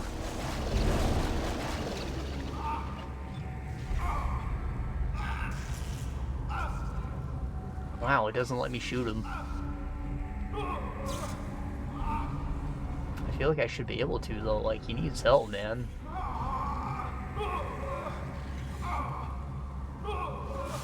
Sorry.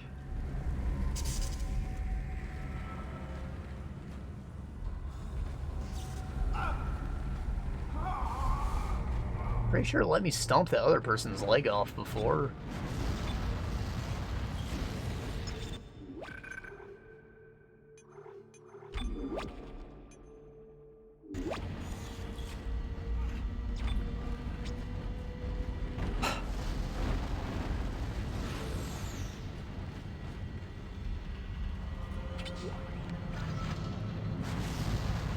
Right, so Wildermyth.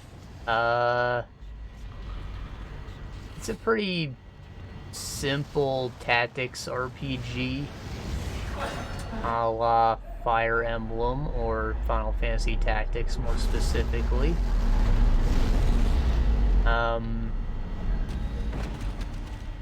Though the main attraction is that it's like procedural storytelling.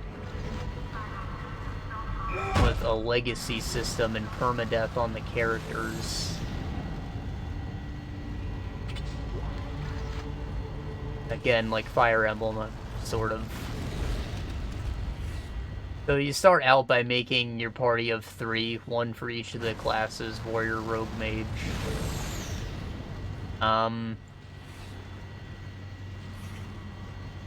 The game can take itself, like, seriously or goofy. It kind of depends on what personality traits your characters have been rolled with. Now, you can customize the initial ones, but after that, you're stuck with, like, random characters.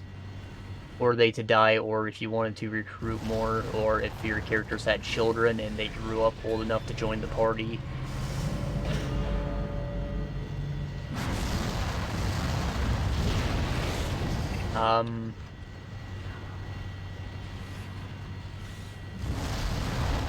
So if you have a character that's serious, you're going to get a more serious story. If you have someone who's aloof as one of their traits, you're going to get a more goofy story, probably. And you'll see those, like, change up the dialogue of events that you've maybe already seen in previous runs, which is really nice. It makes it feel like there's a lot more variety than there actually is. However, there's also, like, Steam Workshop support, so people make their own events, which implement all these different trees for the traits, too. So, like, slowly more content is being added through them, which is pretty great. Am I supposed to, like, use this as a shield?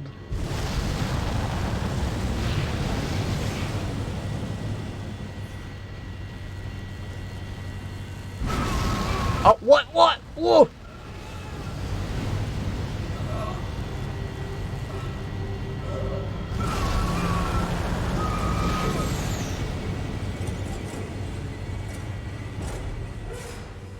I see, there's things I'm supposed to shoot.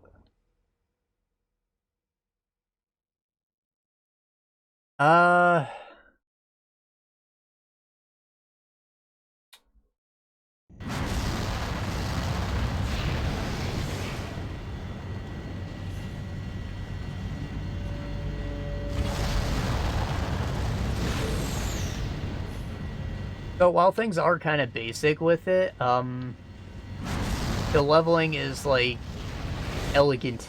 Everything feels impactful. When you get a piece of loot, it's a big deal. You're probably going to want to give it to someone.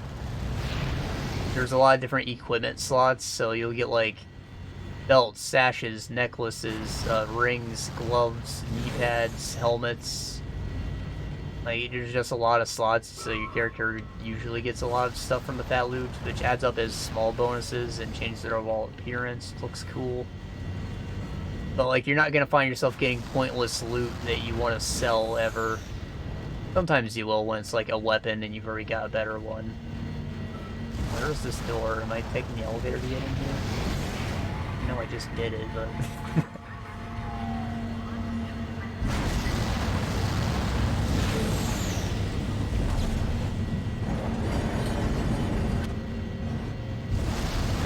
So, am I just using this as a temporary shield until I cut all these wires, or what? Can't move it forward, right?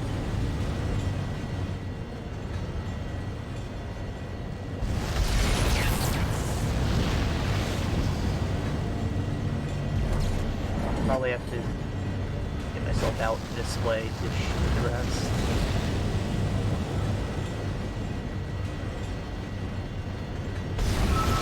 Ah!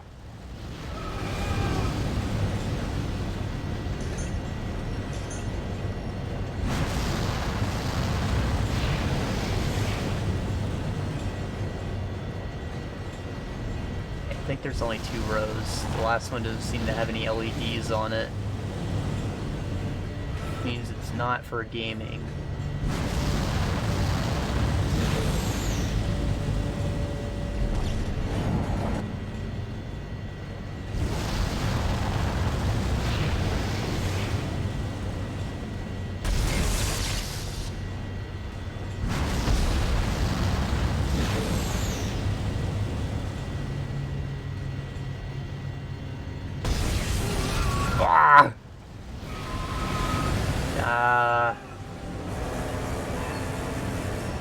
Right, obviously my reaction time is like that of a slug, but I feel like that's a very tight window for getting in and out. Like, I have to be missing something. There have to be more things I can pull.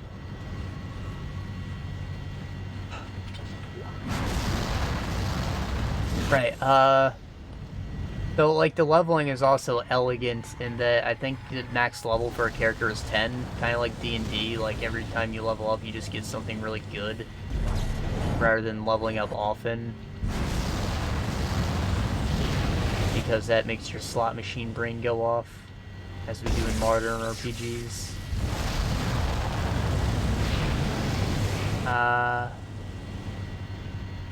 Battlefield is very good. The issue is, because the progression is kind of slow, if someone dies later in the campaign, it's going to be rough getting a low-level character back up to snuff.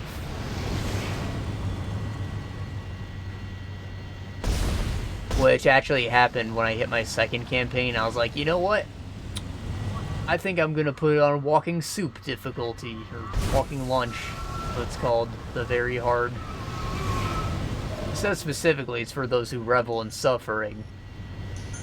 Which is not me, but I wanted to try it out since the game is like designed to progress past your main party dying. I wanted to see what that would be like.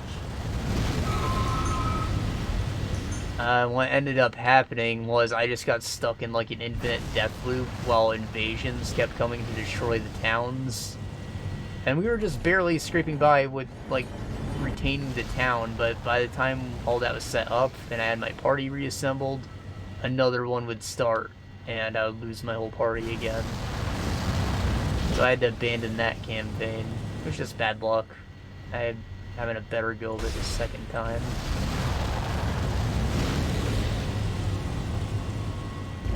I did say it's procedural storytelling, like there are random events that happen throughout, but there's also a core story to follow with like 5 or 6 different campaigns. As well as a completely procedural campaign you can set up. And the whole thing can also be played in co-op, like a person controls each of the party members up to like 6. So you could kind of use it as a sort of D&D machine if you want, I guess.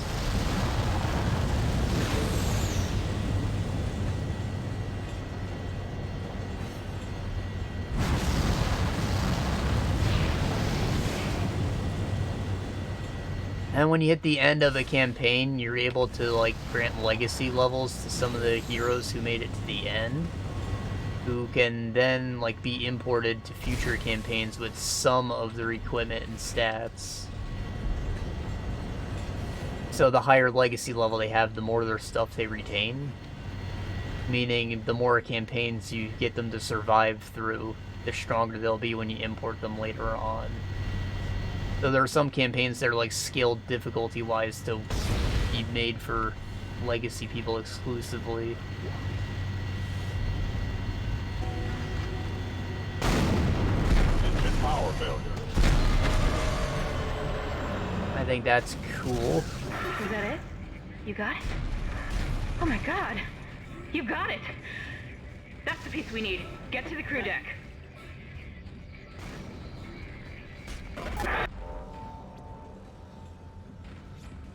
So Warrior and Ranger gameplay are nothing special. They're exactly what you expect. Guy's got a bow or a sword. Though equipment isn't class specific, so like you can have the rogue use a sword if you want. The mage, however, is kind of different in that they like interfuse with objects in the environment, and that like gives them the spells that they can cast. So like they'll pick a rock and that'll let them throw a rock disc, and then if they level up into the Geomancer tree, that rock might also provide rock armor as well as passive armor when interfused with the rock. Or you pick like a table and you're able to do a splinter blast, which is like an AoE thing that pierces armor. Stuff like that.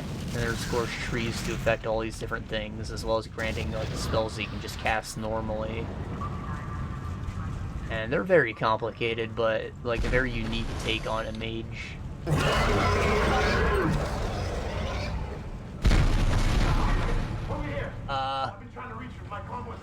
Are there monsters or not? Oh, hey! That's glass. Black one.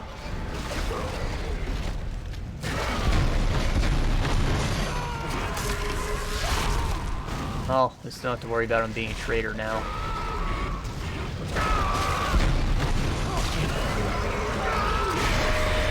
Oh, I knew he was gonna come. Oh, boy.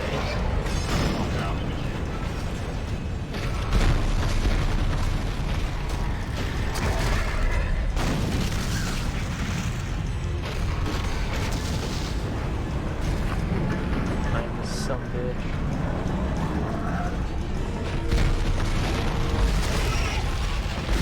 I don't know why it wasn't charging up before.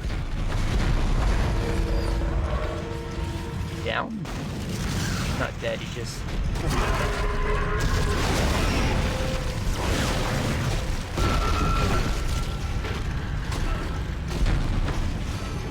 Whew. Yeah, I'm just gonna shut up so I can focus on this. Where is he? It's so dark.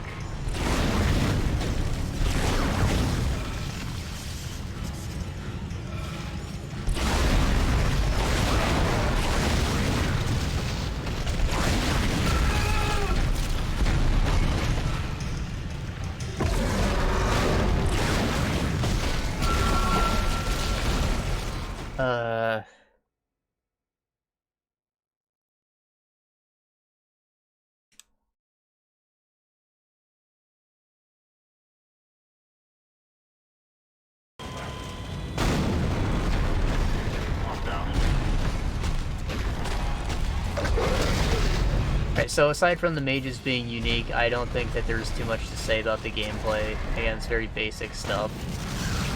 It's really the storytelling where the game shines. So through that, your characters can gain, like, fun relationships with each other. Be that friends, rivalries, or lovers. They can also gain, like, transformations and stuff, or, like, they can go through character arcs, which might lead to them acquiring a new skill or something.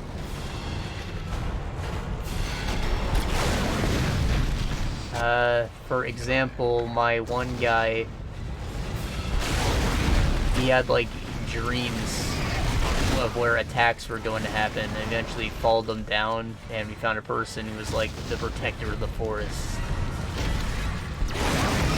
And apparently, I was supposed to become the next one. So I had the option to leave him behind, and that was gonna, like, make the rest of the game easier by getting rid of incursions and stuff, but I would also lose that character for the rest of the campaign. Dead? Oh god. It's just us now, Isaac.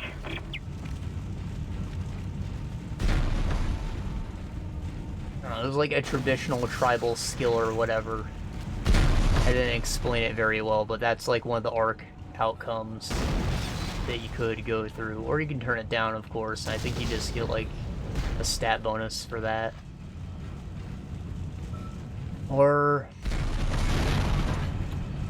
there was one where like I partied with some ghost who couldn't stop dancing, and like that ended up impressing a god of partying, Andrew WK. And they handed me like a book of constellations that led me to a star pond. I bathed in that star pond and I got the stars like engraved on my skin. And that didn't have an effect immediately, but after I did the first act of that campaign, the character transformation progressed to the next one. I gained a celestial arm, which meant I couldn't use my shield anymore, but I was able to shoot like space beams as magic on my warrior, which was like pretty sick. And of course, he also has like one edgy anime arm, so that's also dope.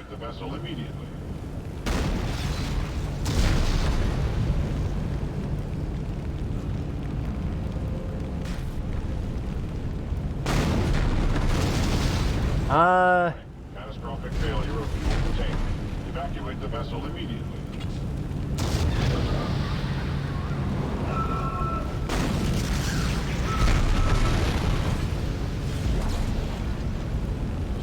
Warning, catastrophic failure. So other things happen in between the acts of 2, like that's when children would be had, hypothetically. Which is what happened in my first campaign. 2 of the party members were in love, and then one of the party members died, and that left my character permanently scarred, giving him like a defense bonus for the rest of the campaign. And then he gained a wife in the next chapter, had a kid, like, off camera, didn't even tell me he existed, but then in Act 3, he was like 18, and he was able to join us finally. And he was a badass. And he eventually became a werewolf.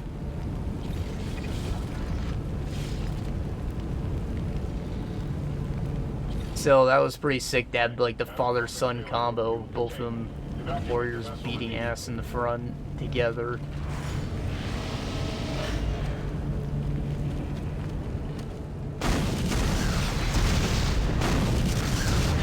Warning, catastrophic failure of fuel containment. Evacuate the vessel immediately.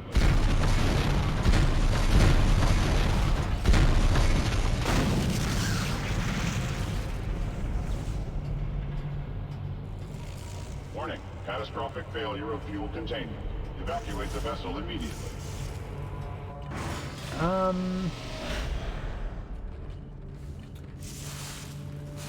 So having gone through like 2.5 of the campaigns now, one of them being failed, of course, I will say that events are like being repeated. Like there's not a crazy amount of variety of them, but again, the character traits mix up the dialogue at least.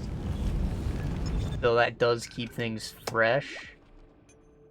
And of course, like, the consequences of all the things stacks up on the characters in different ways based on what order they happen in or which ones they get. So it still amounts to a unique playthrough every time. Warning, catastrophic failure of fuel containment.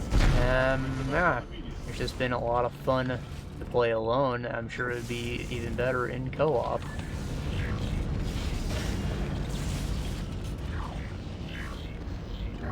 Even though the gameplay is simplistic, I think that it's very elegant and well done, and everything feels very impactful. Small damage numbers.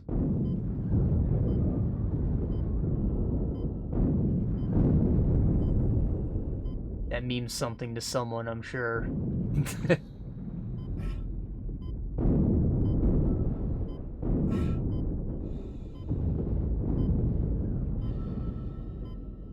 Am I just going backwards? Is that what's happening? Am I going back to the tram that I took here? No, I'm supposed to evacuate, but I just realized I'm back in this room. Exiting zero gravity. With the radioactive balls. Exiting vacuum.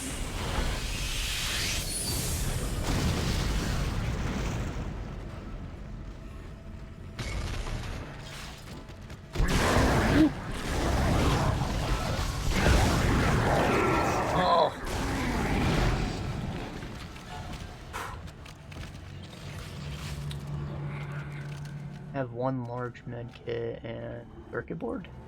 Diamond. Ooh. I'm guessing that's worth 20,000, right? 25,000, even better.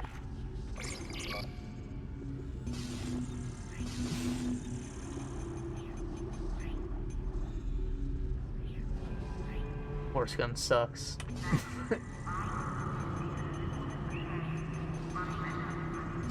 My inventory.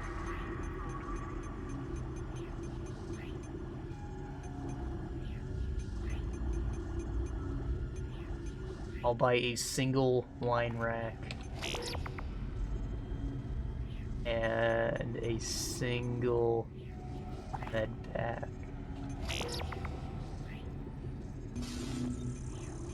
I don't know if this is for sure, but I'm thinking you can probably cheese out the director by just not having this stuff in your inventory, so it'll still think that I'm running low on heals.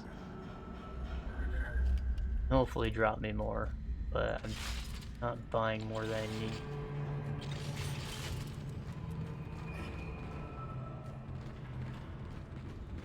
That one room just like flipped my whole world upside down.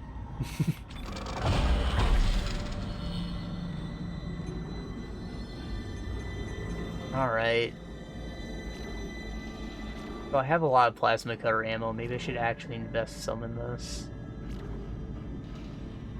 1, 2, 3, 4. What's it damage?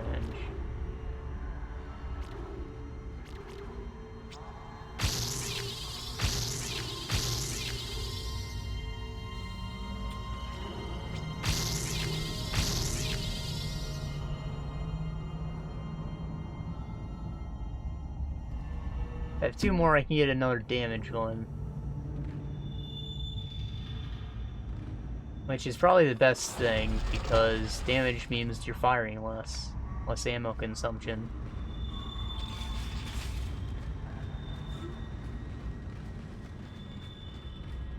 You can probably afford it, right? I just sold that diamond conductor. Yeah, I can buy 2, exactly.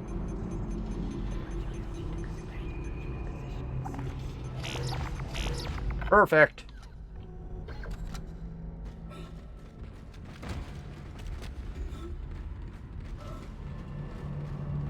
Running in the walls, you genius, but you gotta control like a freaking wheelbarrow.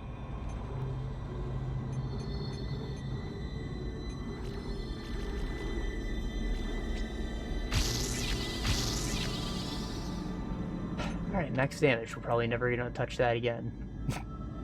Just like the line gun.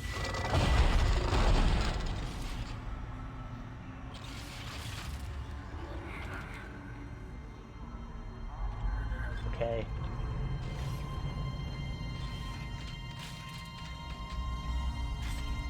Load everything. Next chapter.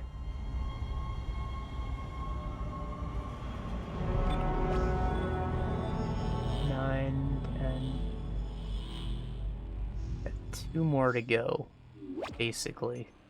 Last one's a lie.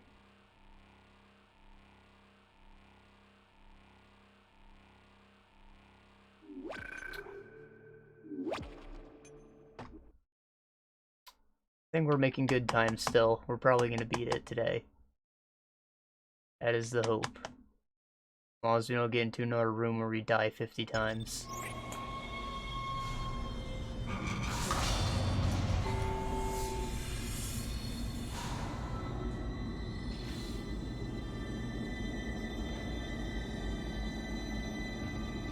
Ads. I love looking at ads in video games. Isaac, I've located the shuttle Hammond found. Shit. No good. That shuttle's brain dead. Someone removed the navigation cards. God knows why. There's 3 of them scattered around the deck. I'm downloading their locations. I can't access the doors from here, so you'll need a crew key. If you can find those parts, I think we can get that shuttle operational again.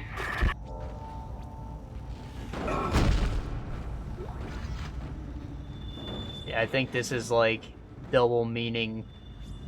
Like, don't waste space, as in don't keep junk around, but also don't dump your crap out into space. Recycle or burn it for fuel. It's a wonderful ad. That's why I love to read them.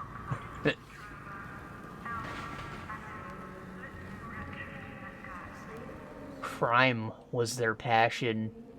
Is that a uterus? Hot duo.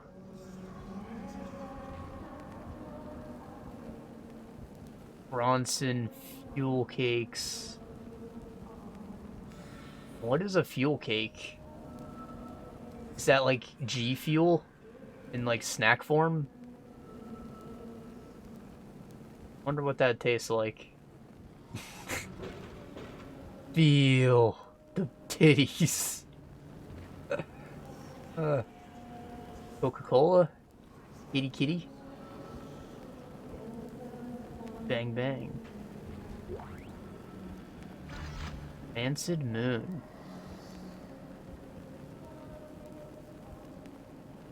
Got kind of a Star Trek suit going on.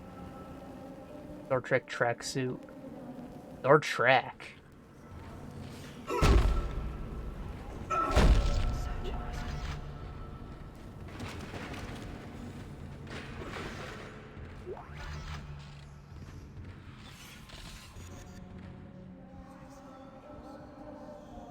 Space Ninja, Zero G Insanity.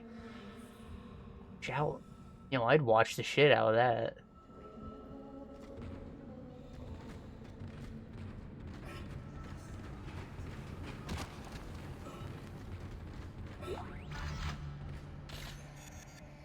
Shaolin monks already do the ridiculous flying wire kicks. Important.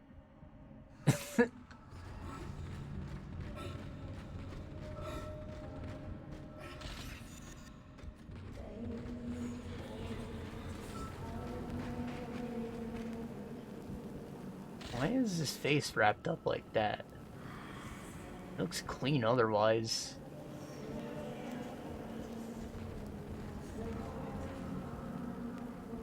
Maybe they had someone kill them and they like cover up their faces so you didn't feel like you're murdering your friends.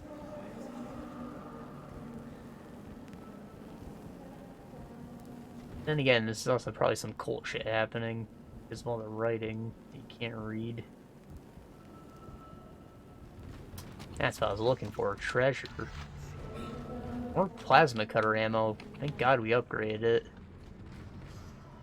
Game was not giving us any until now.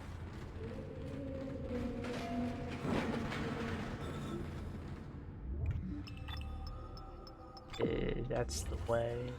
Behind this door.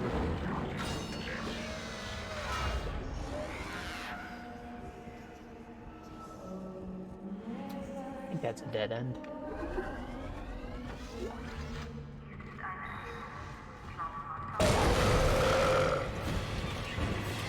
I swear the intercom just said Isaac.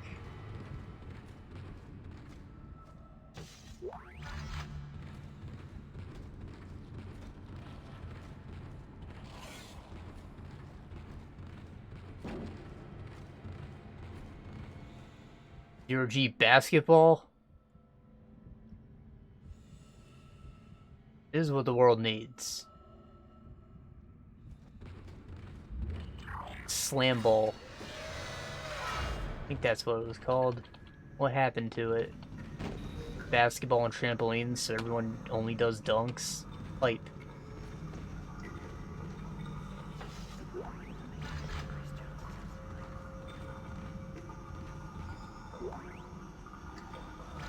Level 5 suit, baby! Wonder if I have enough stasis packs to buy that. What we save them for.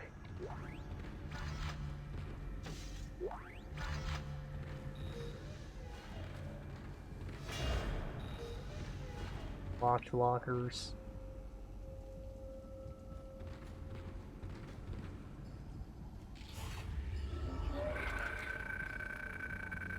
Z-ball. What, they're really gonna put step on the lighted platform and activate to start the game. Jump to as many scoring platforms as possible to increase your score multiplier. Then use kinesis to grab the ball, shoot it in the active basket before a shot timer runs out. Beating each level opens a locker.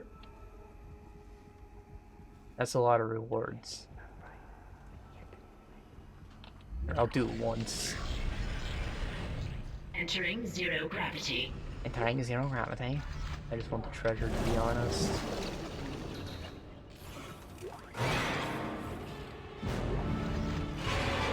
Are there enemies in here?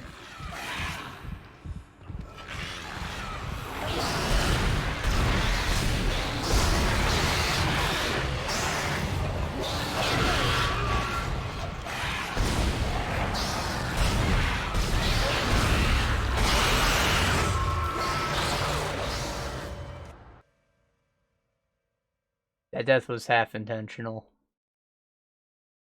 I never should have jumped on the same platform as the baby. I may be a grown-ass white man, but still the black baby's court.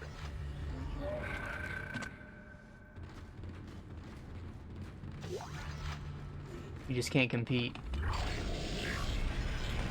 Entering zero gravity.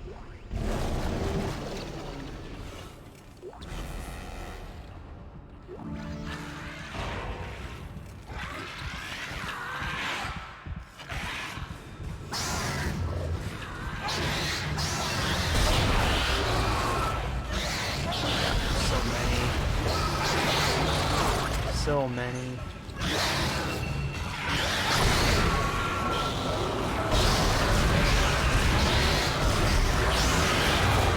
Oh.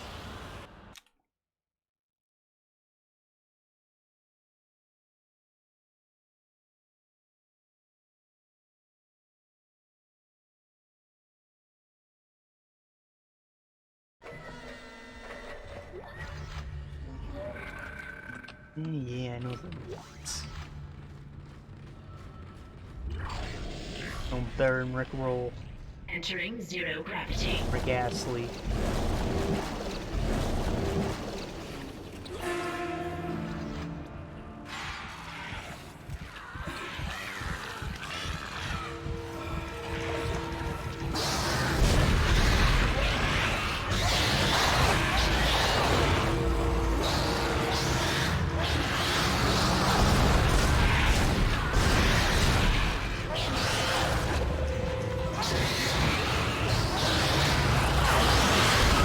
Trying to not stay in one place for too long, because that's how you get hit.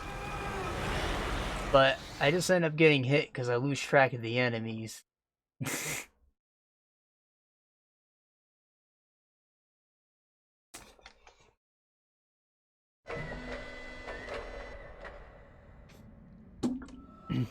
Said I did an objective when I picked up something in there though, so I guess I do have to go in.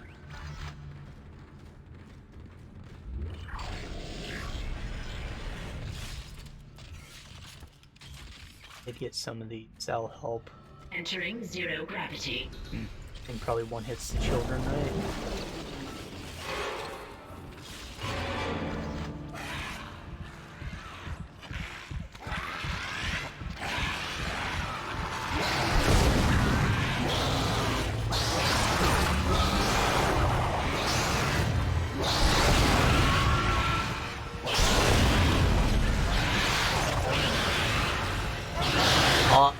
No, I do not want to be here.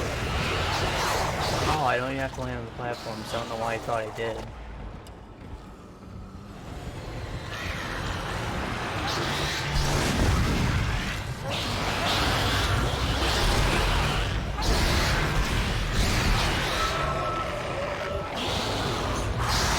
My sheep brain at work.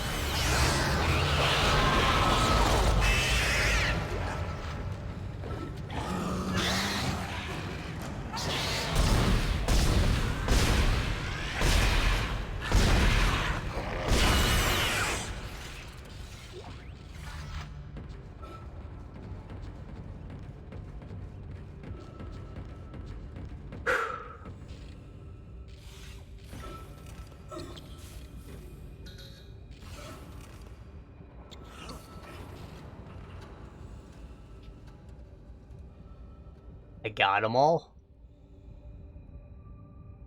Yippee. Starting game. Level 1.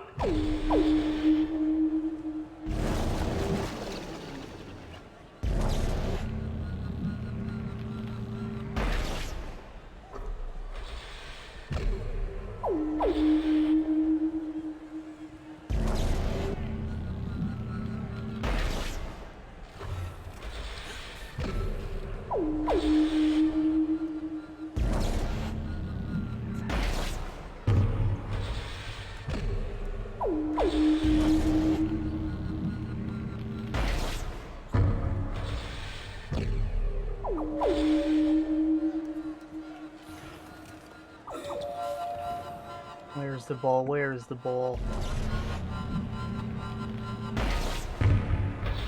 I'm not understanding this multiplier system.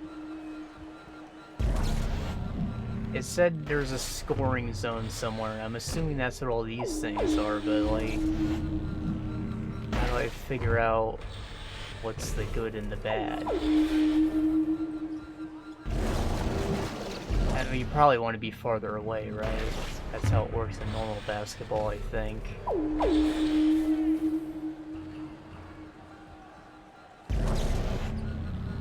Anything I know about basketball comes from Ahiru no Sora. Means I'm unreliable.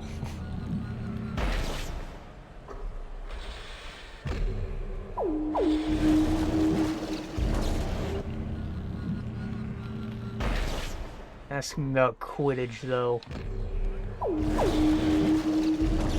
Master of Quidditch World Cup 2007.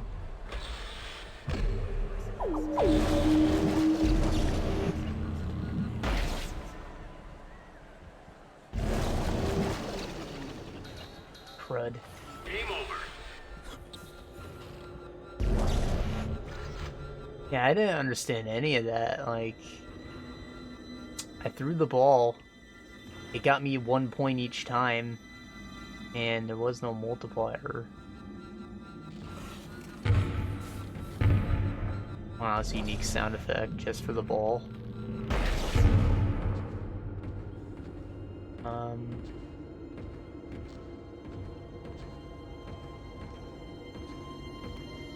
There has to be like one that had a light on it or something that I was supposed to give it to. I just ignored. Don't matter. Got points. Level 2. Game over. Reward locker unlocked. Congratulations. Pulse rounds. Probably like a power node or something in it for me if I beat all the levels. But I don't understand it, so I'm just gonna go. Woo!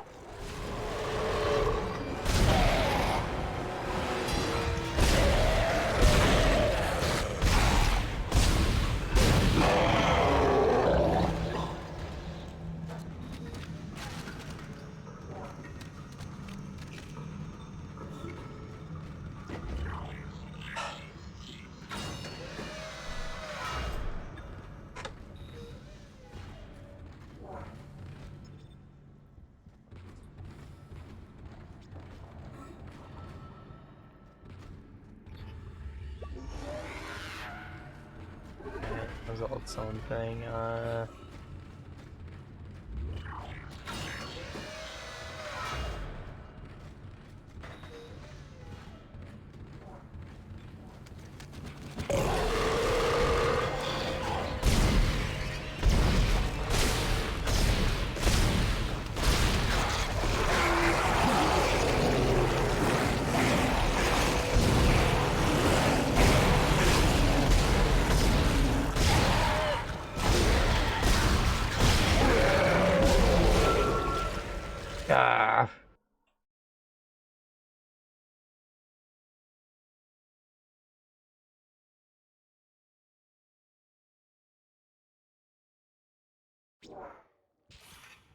Oh.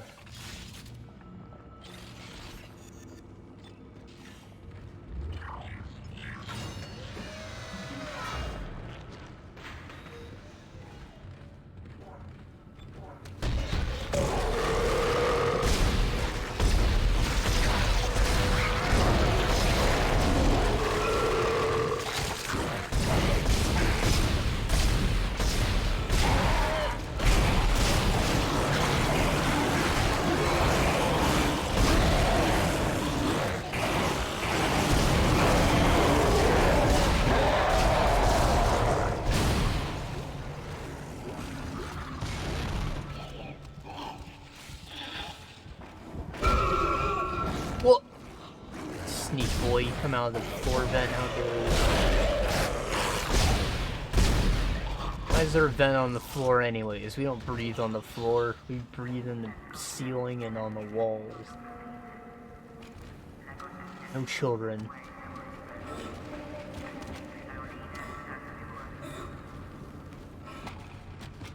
It's probably like a floodgate or something.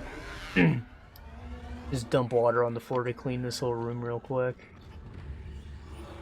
What is this? A semiconductor? Oh, well, if I have suit, I forgot I even had that. I died so many times on the court.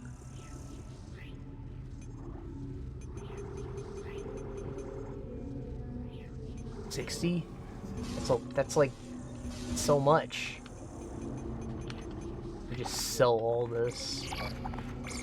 It won't be enough, but I'll know how much I need to save.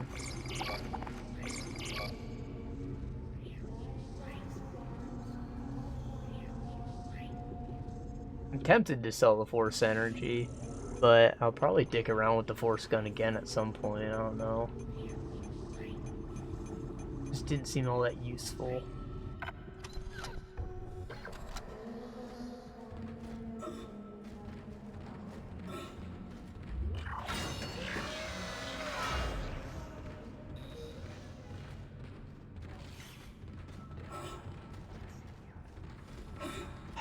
It was an elevator, right? That's my... I just went in the wrong door. Like, right over here. Hidden, looking like a vending machine.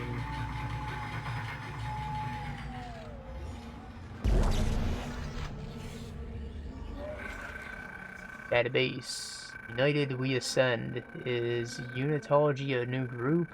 Or just another scam? By Carrie Van Otken. Have you been living on Mars? Oh boy, what I got yawn as soon as I start talking. Been living on Mars for the past 200 years, you might have missed the fastest growing religious movement in history. Unitology boasts a following of millions, counts powerful CEOs and officials in its ranks, claims 78 billion in stock in multi-global companies, and owes two of Earth's largest financial institutions, GPSG Financial and United Energy Investments. From its beginnings as a cult of personality, Unitology has become a respected, established religion. Most people know the basics. 200 years ago, Michael Altman, a professor of anthropology, blew the whistle on what he claimed was the biggest cover-up ever instituted by Earth's government. The discovery of an artifact, or marker, which proved beyond any doubt there is alien life in the universe. The government labeled Altman a kook, but his claims struck a chord with some, and the mysterious deaths soon afterwards fueled interest.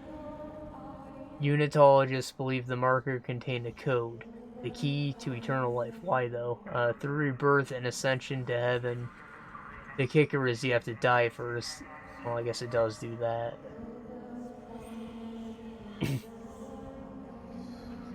They say the government is hiding the marker somewhere, keeping its secrets for themselves.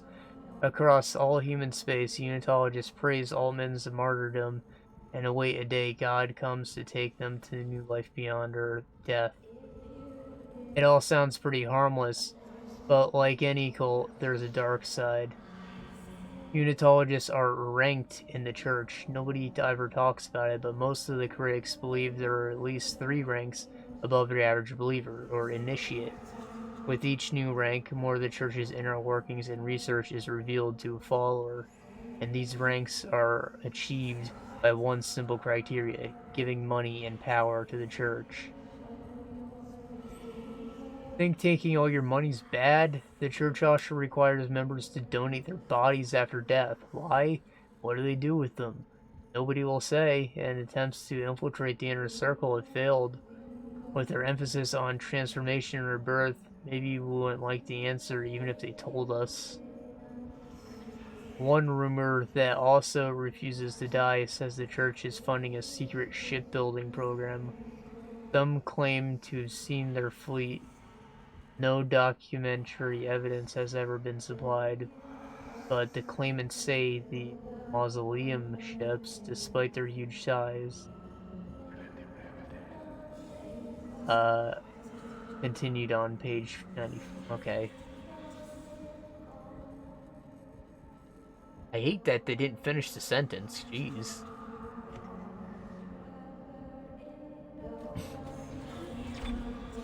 Right, well, that's a subtle truth bomb, I guess, but that basically tells you everything you need about Unitology. They worship a marker. Like the marker that has been mentioned in the other logs here that's driving people crazy. And that marker was found on Mars or Earth. It said the cover-up was by Earth government, so I guess as it was on Earth. That means that the aliens were on Earth at some point, or Mars, whichever. It doesn't really matter. Point is, there's more than one marker. They are on multiple planets.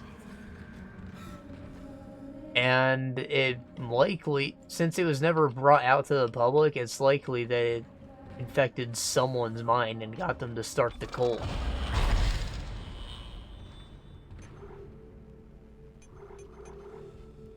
So, like, this seems like just a generic zombie alien type scenario. But that's where the element of, like, actual Lovecraft celestial horror comes in. That there's just this SCP artifact that was found and is mind-controlling people.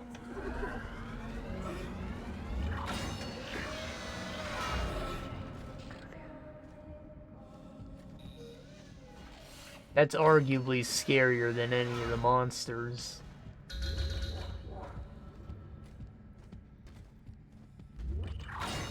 It's not a living thing, and yet it's doing stuff to ensure its own survival. Really weird to think about.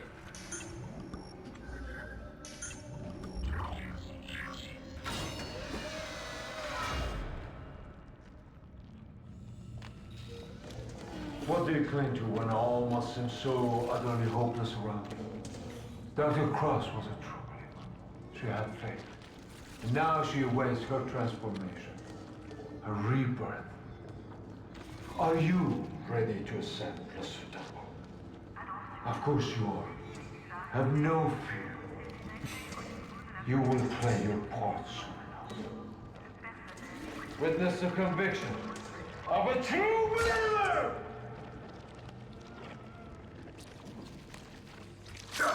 That's why there were holes in everyone's foreheads outside. They were sacrifices. Take you. Embrace them.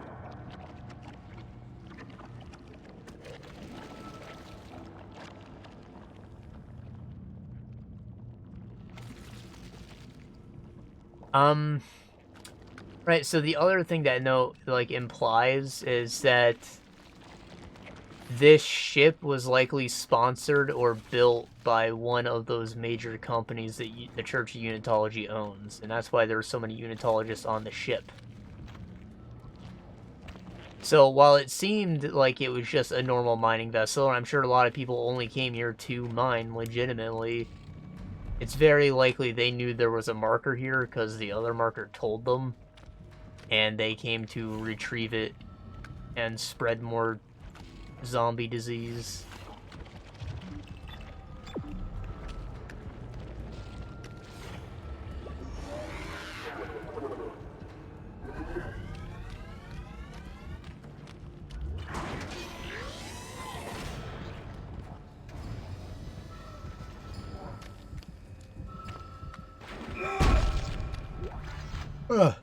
I feel like I've seen this exact room in Fallout New Vegas.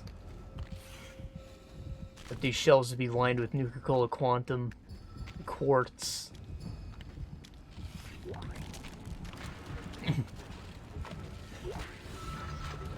Ever mention that the other flavors of Nuka-Cola actually existed in the first 2 Fallout games?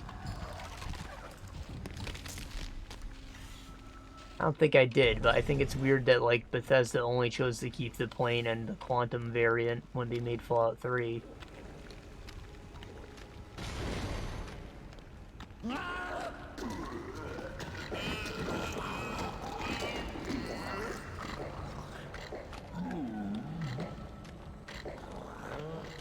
And, like, with how big of a focus they spent on the Nuka-Cola Corporation later on the line in the Bethesda Fallout universe, you'd think that they, like, would have gone more in on it initially.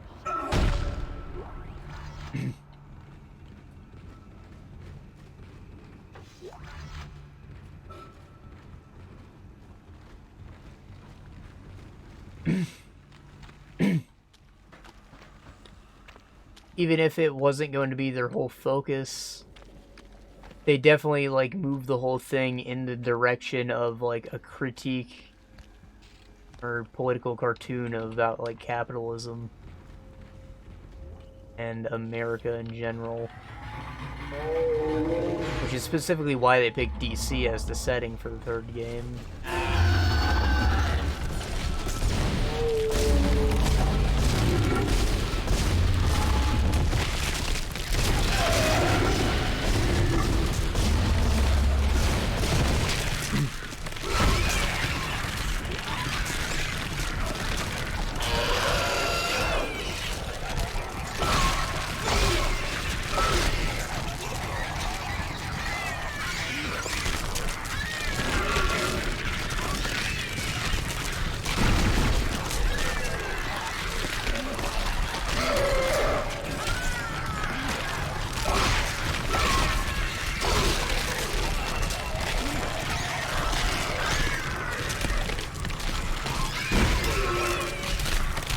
So many.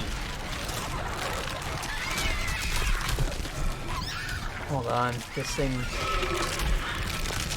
drops a mine, right?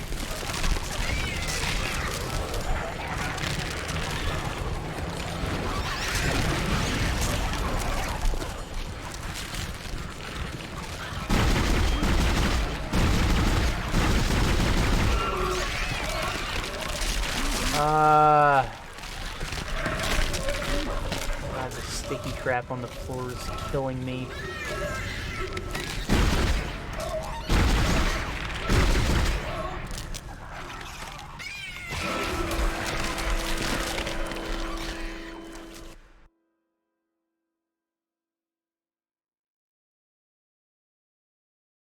It is cool. I needed that. Need to set up the mine early and in a better spot where I can run over it rather than have it go off on absolutely nothing.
Oh boy.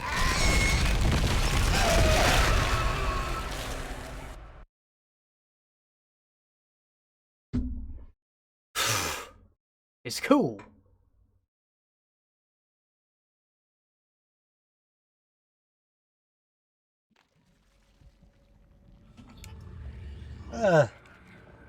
Swore I had more line ammo than that.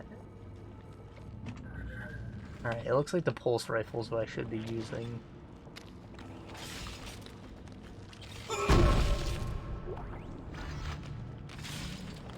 I see, what I had the first time was from a random drop.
God damn it.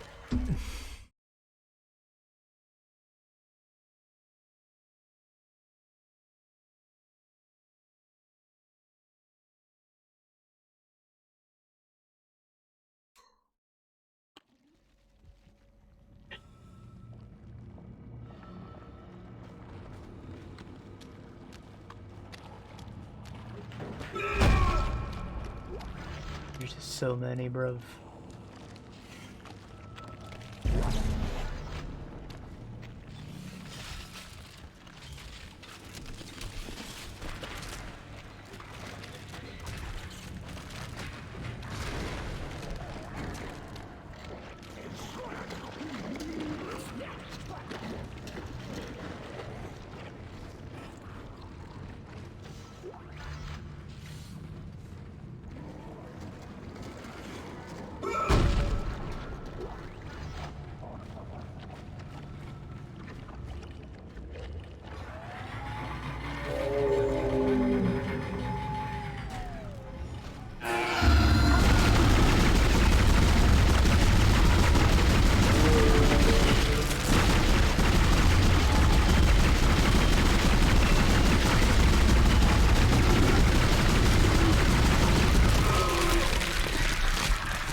Actually got most of them this time.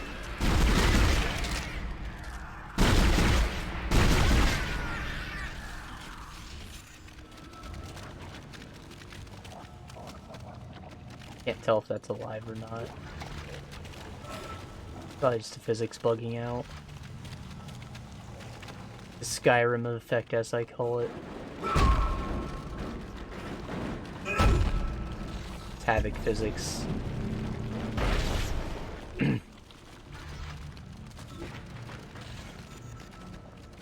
It's like meant for managing a lot of fast-moving small objects like bullets. That's why it's used in so many shooters. But otherwise, I think it's probably the buggiest physics engine of them all. It has so much of this happening all the time in it. Shit just flying out for no reason and killing you.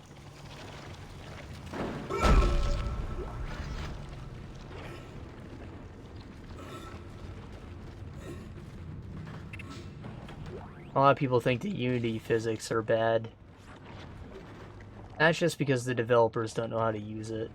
That's the truth of it. It's good. People just don't know how to use it. Because it's that accessible, like, you just plug it in and it works. Not necessarily a bad thing.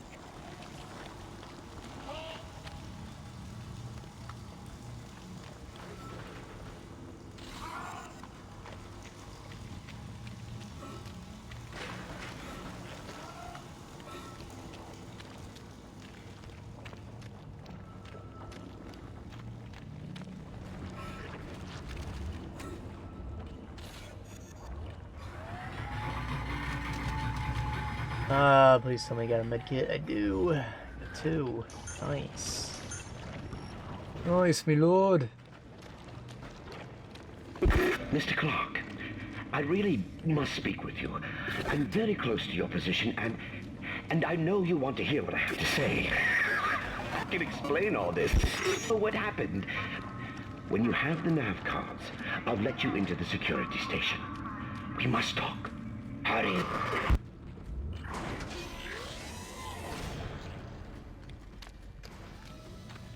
Ring Mountain. Earth.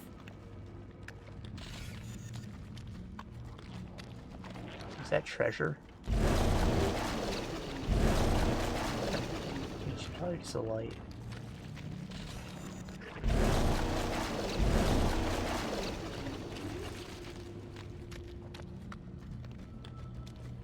So, wasn't that big arm boy in here? I don't have to worry about getting ambushed, right?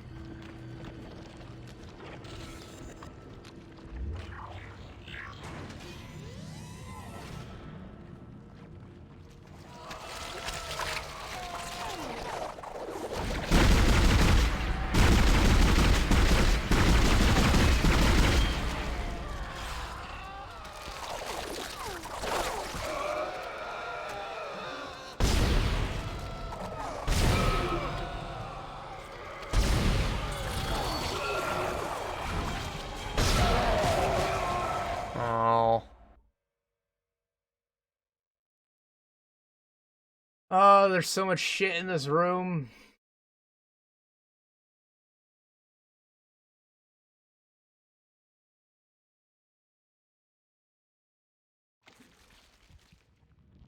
Probably just want to use the plasma cutter.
Oh, it's a bathroom. My favorite kind of room. And baths in them. You know I love baths.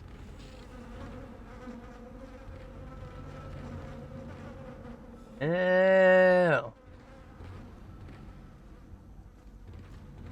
How fucking savage doesn't flush a toilet?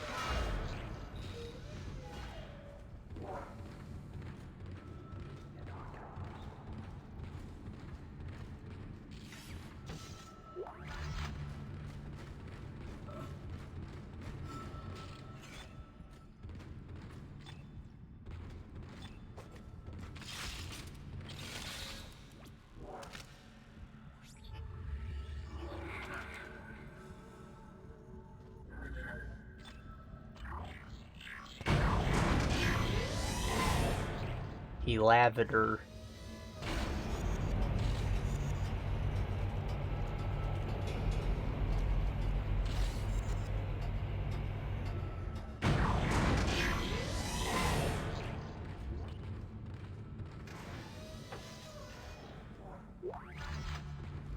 More pulse rifle ammo. It really wants us to use this thing.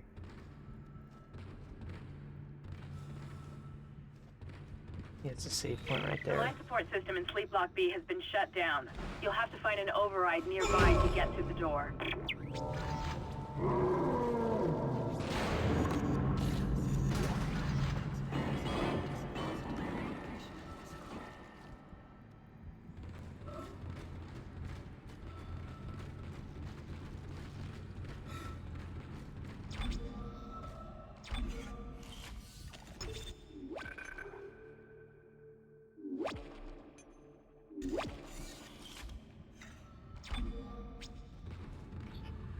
Okay, what am I looking at?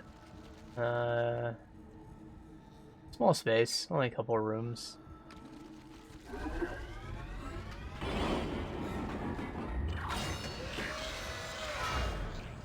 Another bathroom, so close to the last one. That doesn't make a lot of sense. Unless these are like the kind of showers where girls kiss each other. Then that can make sense. And make all the sense.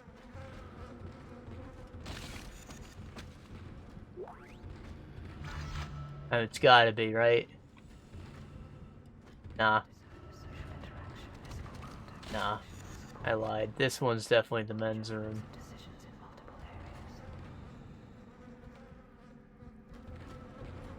Never mind. It's up in the air again.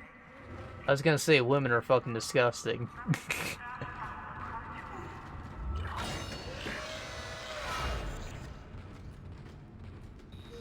I have been in charge of cleaning the bathrooms in all 3 of my jobs so far. And the women's room is always significantly grosser.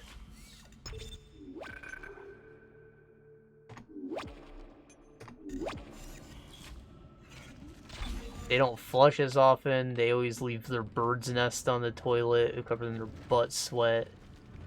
They don't know how to use toilet paper to save their life. They don't flush their periods. Sometimes it gets on the floor. They stuff all kinds of weird stuff in the tampon boxes. They use way too much paper towel and don't even get it in the trash can.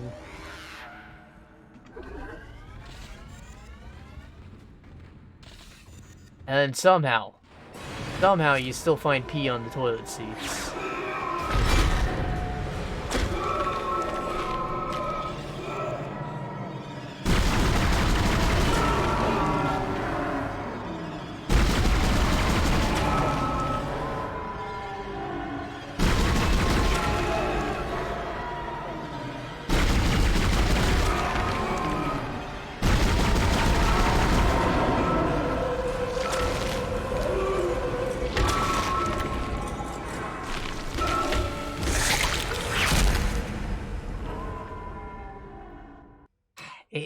Those things aren't fun.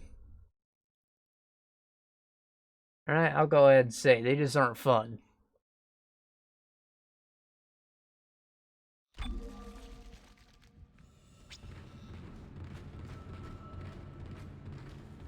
It's very hard to aim when you're caught in them like that.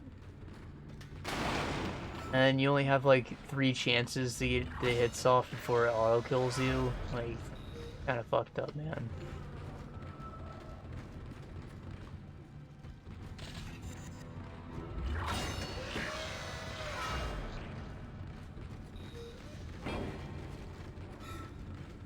And it's not even just that the camera keeps jittering around every time I get pulled in that makes it difficult. It's that I can't strafe. The same reason I said I don't love Resident Evil 4. As much as I love Resident Evil 4, I don't like playing it.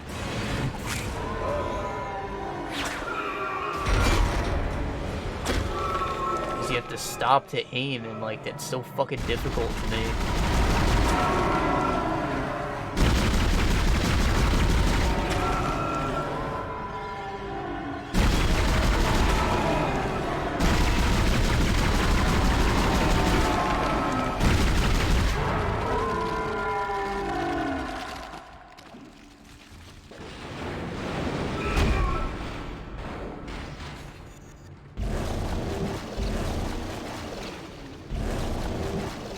Why do all of these have magnesis on them if, like, they're not magnetic?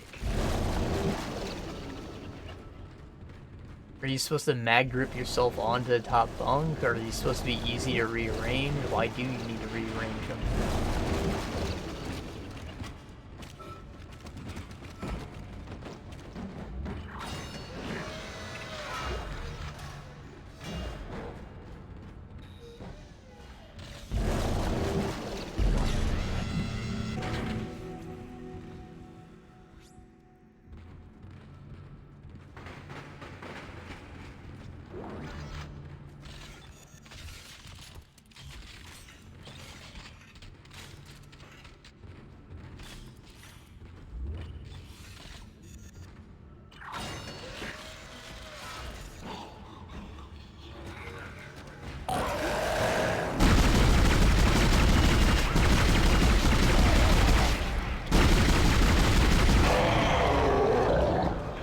I've got a little ammo for everything again. I feel good.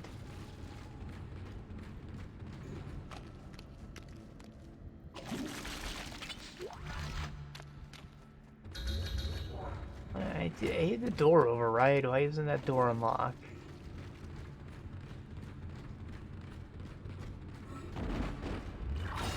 That's just rude.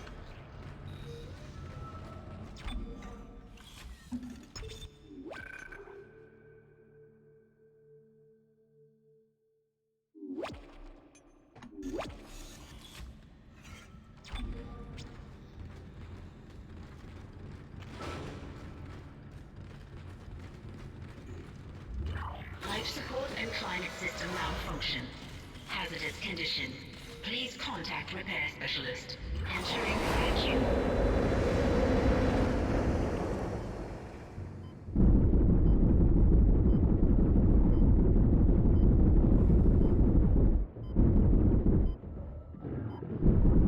Hey man, stop spawning, guys. You know I hate these things.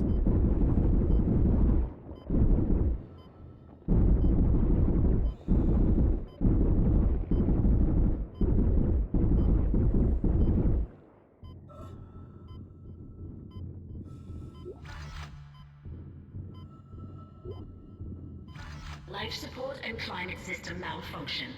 Hazardous condition. Please contact repair specialist.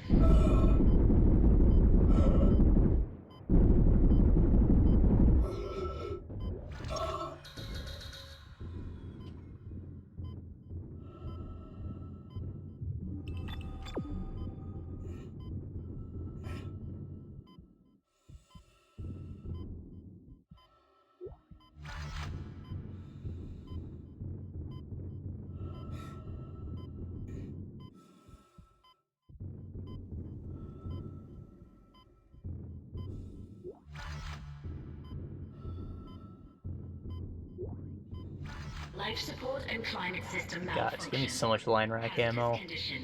Please contact repair specialist. Our best gun, we need it.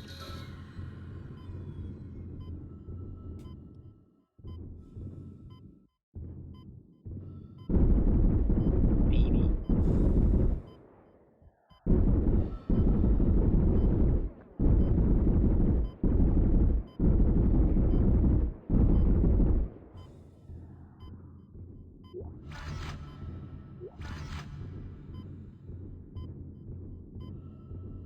Now, I don't hate to be the one to say it, but shooting these babies is only making me hate babies even more.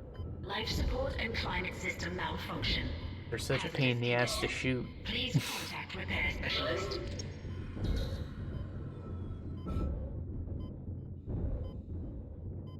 That means I'm proving the libs right. These video games are bad.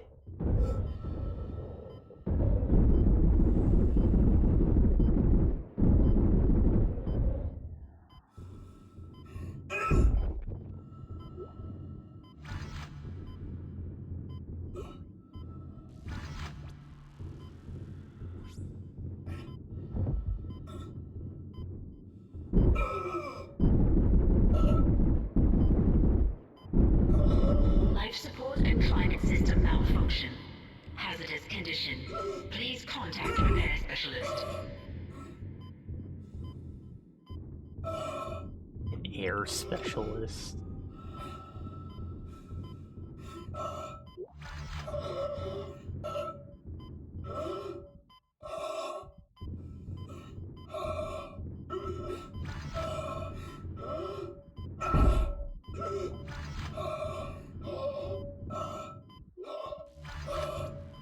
Isaac, relax. You have like a whole quarter minute of breathing still.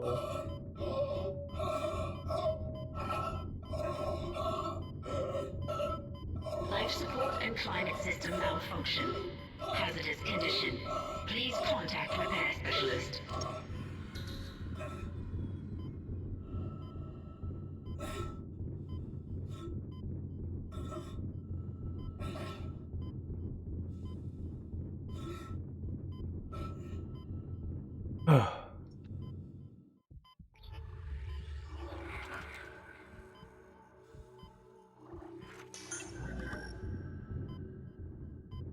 Oh, I took the long way around. Shit.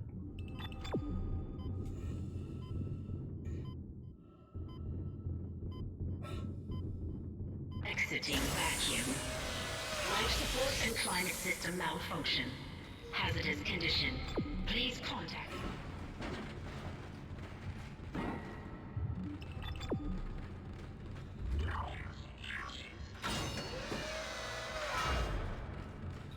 Going back to where we came.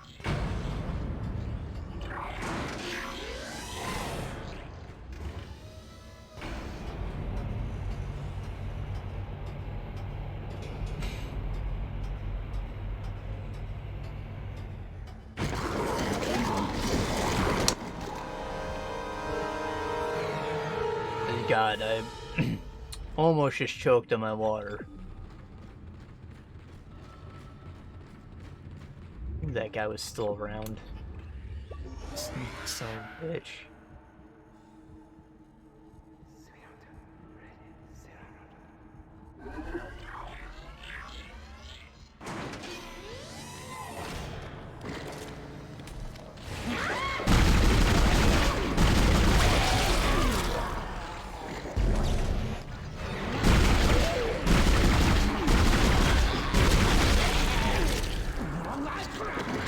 Still alive?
Sell that, sell that.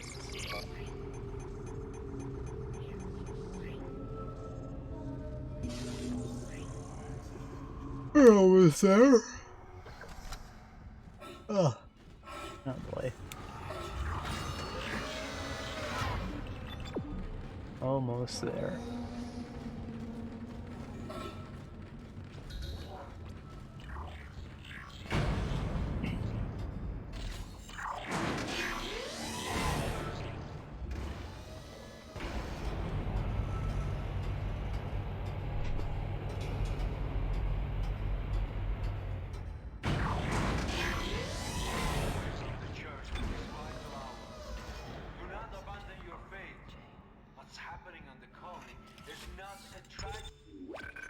What's happening on the colony?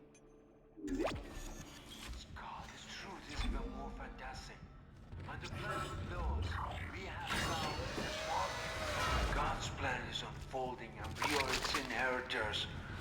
We will ascend as we always knew we would. Unitology is truth. Your death is the first phase. Be deterred by physical methods of transformation. Soon, you will be beyond any physical concerns.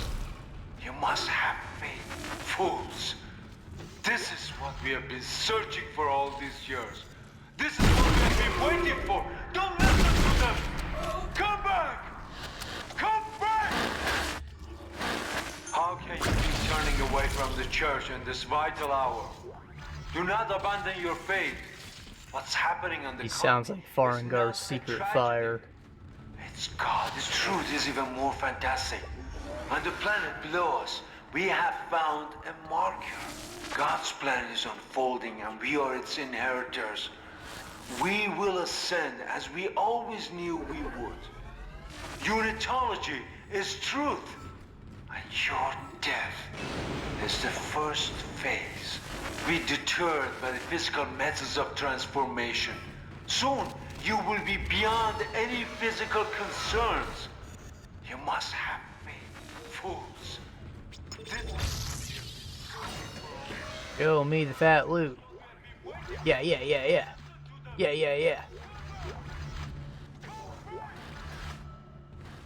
How can you be turning away from the church in this vital hour? ton of ammo. It's probably worth it, honestly.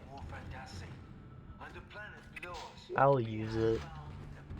God's plan is unfolding. We are its inheritors. We will ascend as we always knew. Oh, I can actually grip this one. It's true. You are dead. It's the first phase. Be deterred by the physical methods of transformation. Soon, you will be beyond any physical concerns. You must have faith. This is what we have been searching for all these years. This is what we have been waiting for. Don't listen to them. Come back. Come back. Turning away from the church in this vital hour. Do not abandon your faith. What's happening in the colony is not a tragedy. This truth is even more fantastic. On the planet knows we have found God's plan is unfolding and we are its inheritors. We will ascend as we always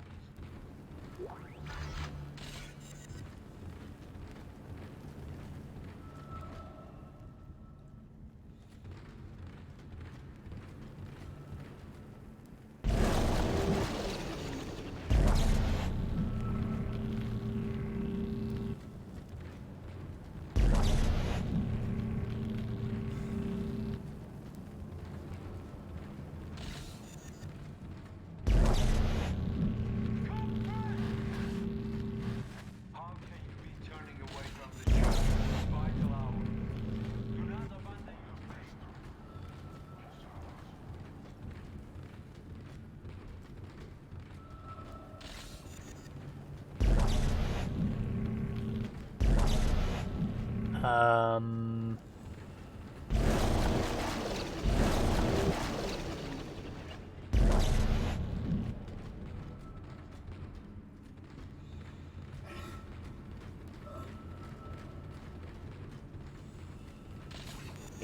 Yes, I need this out of the way. That did it.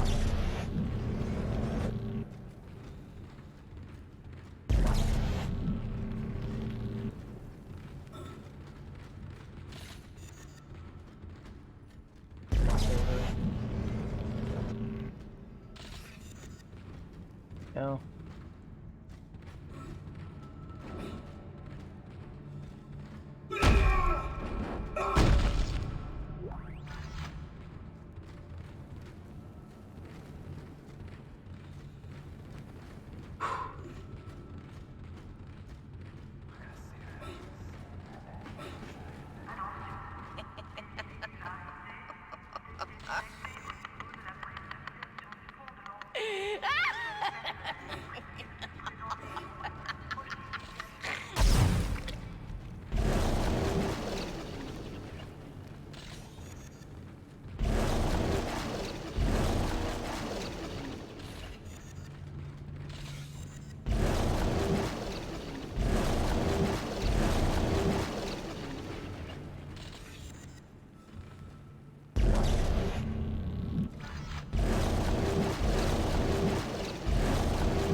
This time, there will be no escape for you, my friend.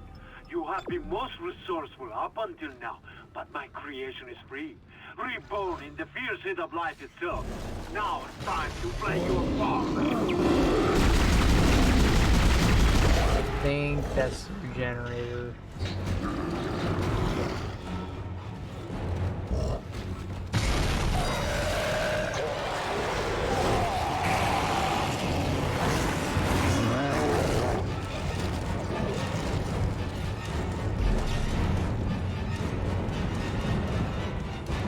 temporary safety.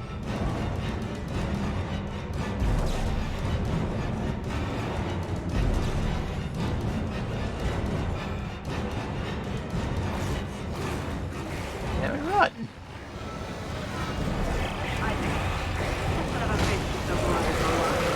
I'll try to run a bypass. Hold on.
I'm guessing I have to actually kill all the normal enemies before that hacking is done. That very real hacking. Okay, I bypassed the lock. Get out of there! Excellent work, Mr. Clark. Excellent work. Now, come and meet me in the executive area. The door is unlocked. Be quick. Isaac, be careful with Dr. Kine. A lot of what I've discovered so far has come from his records.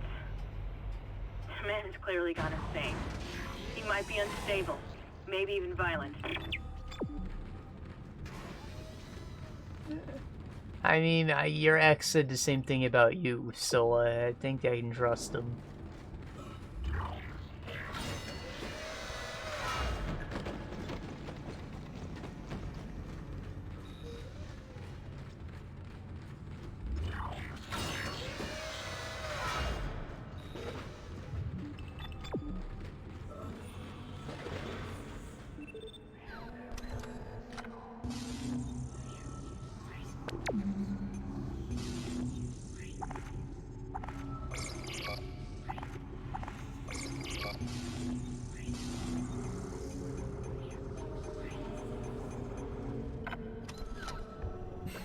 Almost.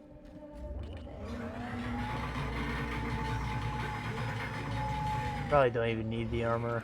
I just want it.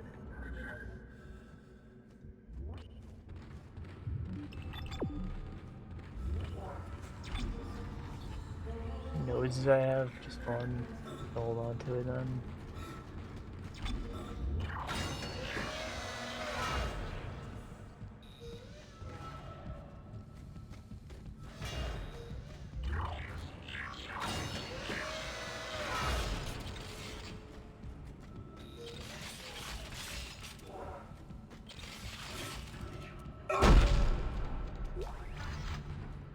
You've made it!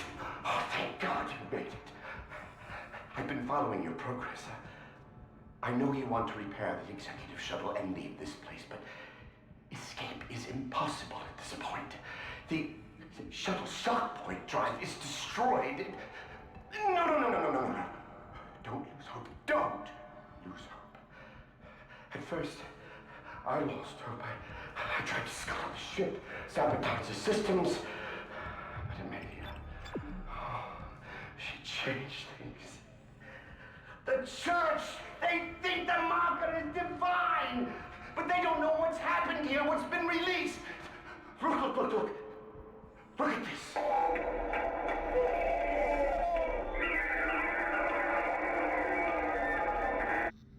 That is what we found in the core of the planet. Mercer calls it the hive mind. It's the source, controlling the necromorphs telepathically. We were so stupid! But Amelia, she knew it could be stopped by returning the marker to the planet. The marker was containing it within the planet. Return the marker and seal the hive mind. Please. I'm sorry, Amelia. I bear much of the responsibility for this tragedy. Now, I must take responsibility for ending it. Atone for my sins. But you can help me. If you repair the shuttle and bring the marker back on board, we can end this forever.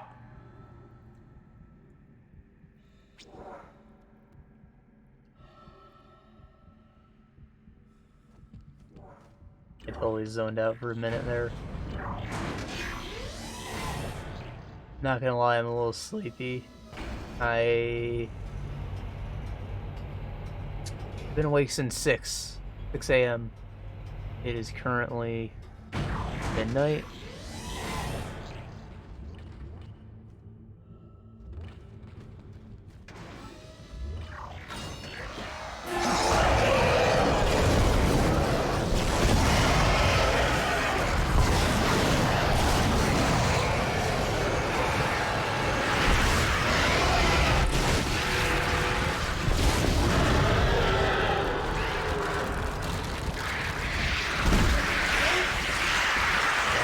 They're eating me alive.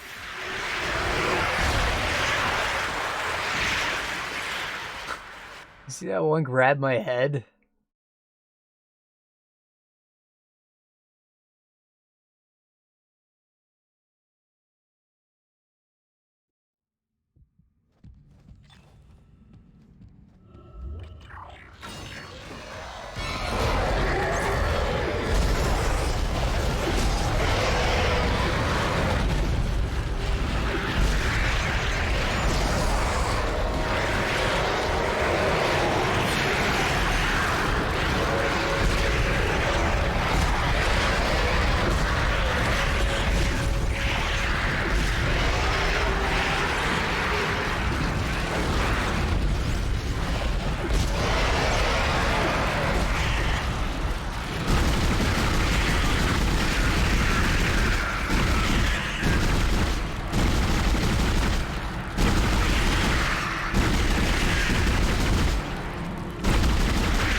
I had no idea what just happened or how much ammo I wasted.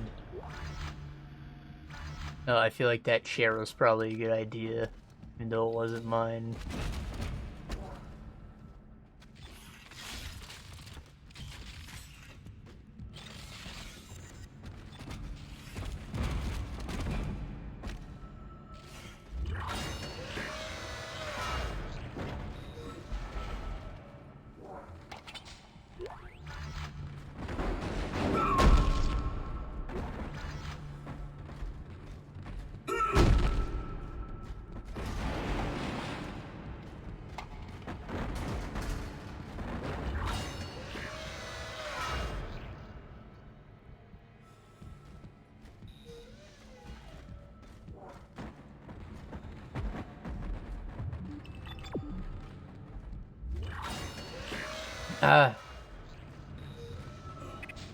Kinda sleepy. I thought that was a fake fish. That's an Ishimura.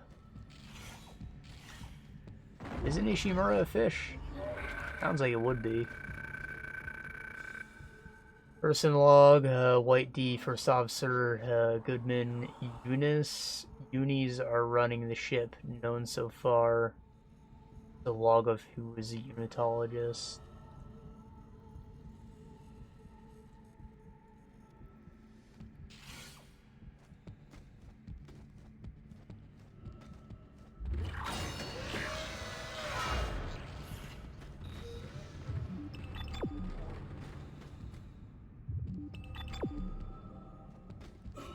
They go in this one.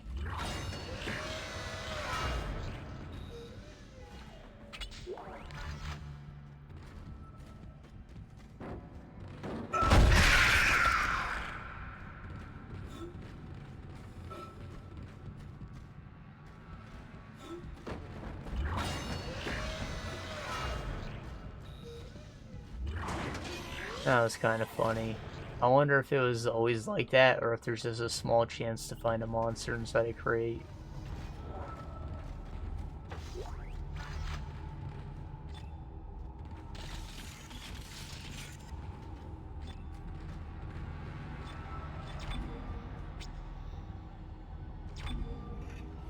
God knows I would love to find a monster girl in my crate.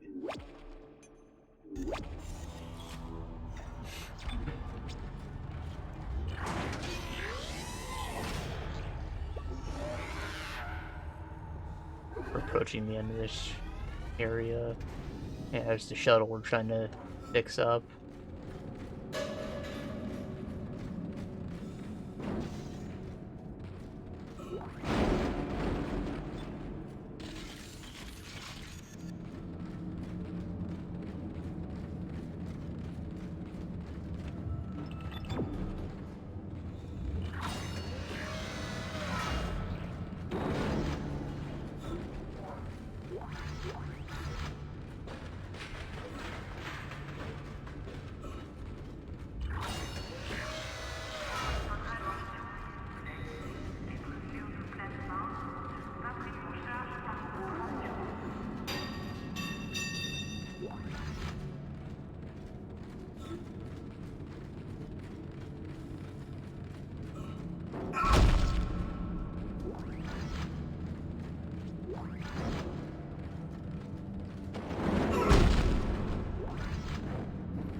Too quiet. I'm concerned about what happens when I set foot on this ship.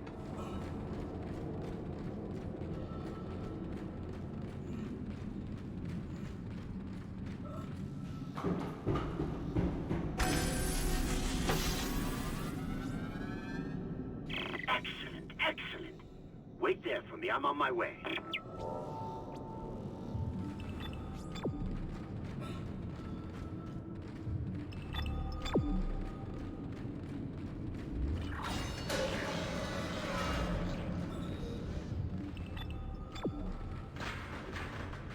Test firing shuttle engines.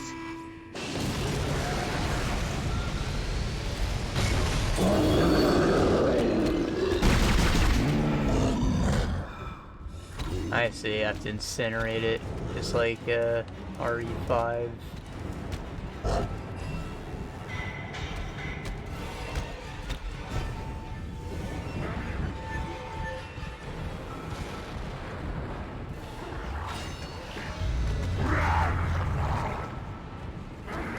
Test firing shuttle engines. Oh boy, there's multiple. Meow. Let me out of here!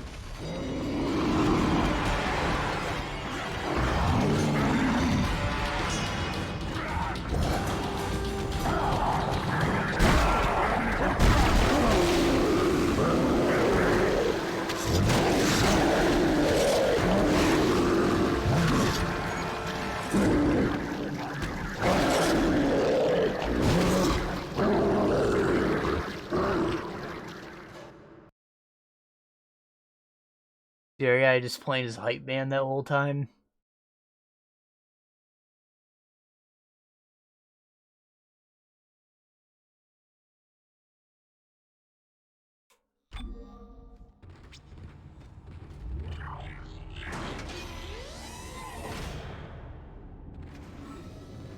And dude, that's how I gotta re-loot the whole room.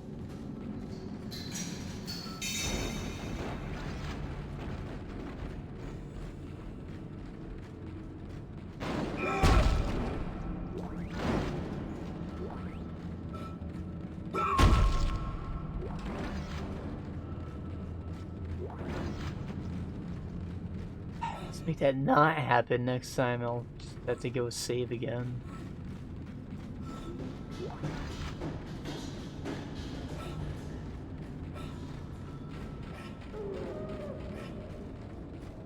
Figured it would checkpoint after I've inserted the key or something.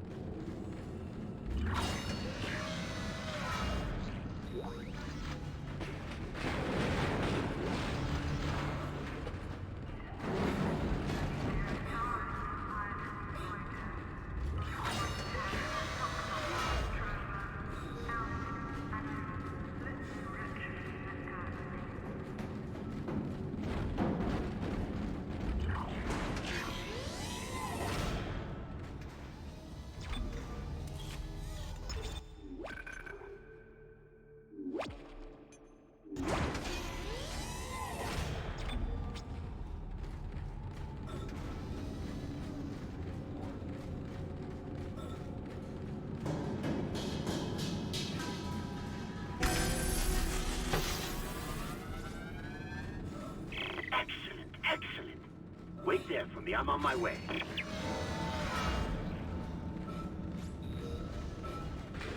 Test firing shuttle engines.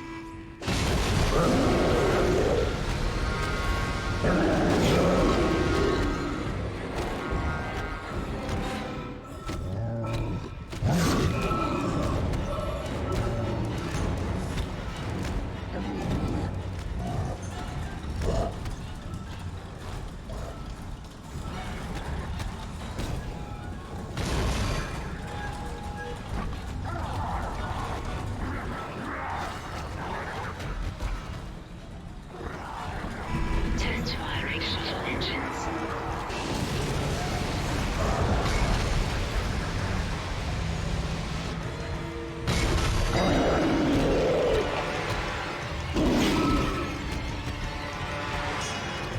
Why the doors gotta open so slow?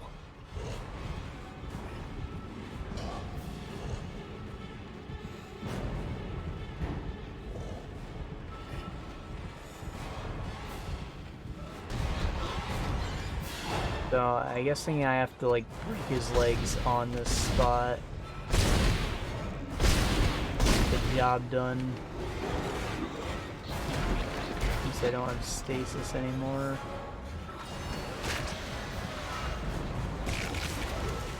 Test firing shuttle engines.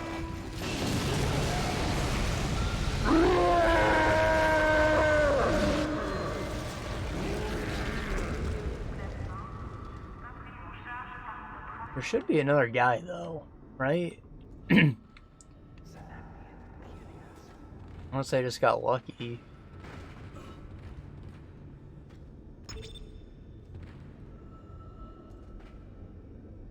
It works. Oh hey. Yes, this will work. There's still time to make things right. The shuttle needs to be released before launch. The control platform there.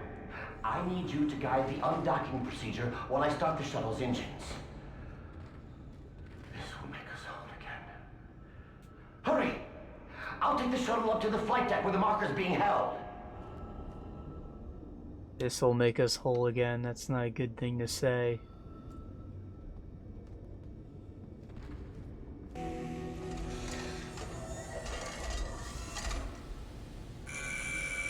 Shuttle locks disengaged. I'm en route to the flight deck. Meet me there and we can load the marker on board. Yes, Amelia. Soon we'll take it home. I don't know if Kind is crazy or not, but we need that shuttle. Let's keep him on our side. For now.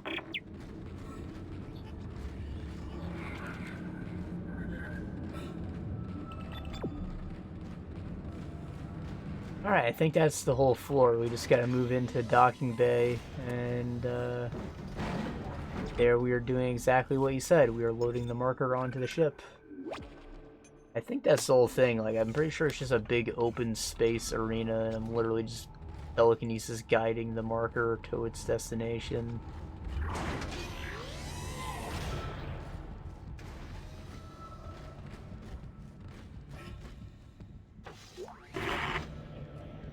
Your time has come. No need to be frightened. No reason to fight.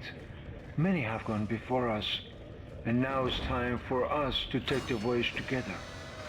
Transcend death. Future take its course. Join me as I gaze upon the face of God.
think there's more guys alive down the elevator.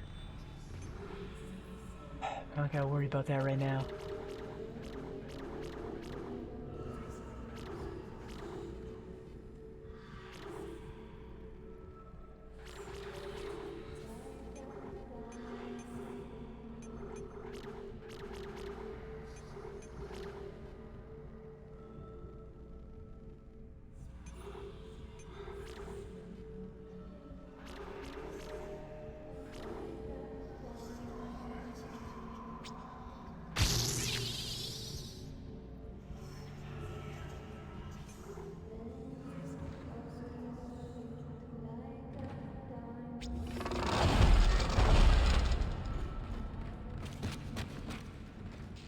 Ugh. Oh man, I'm sleepy. We're in like the final stretch of this though. I don't know what the move is. Do I try and tough it out or nah?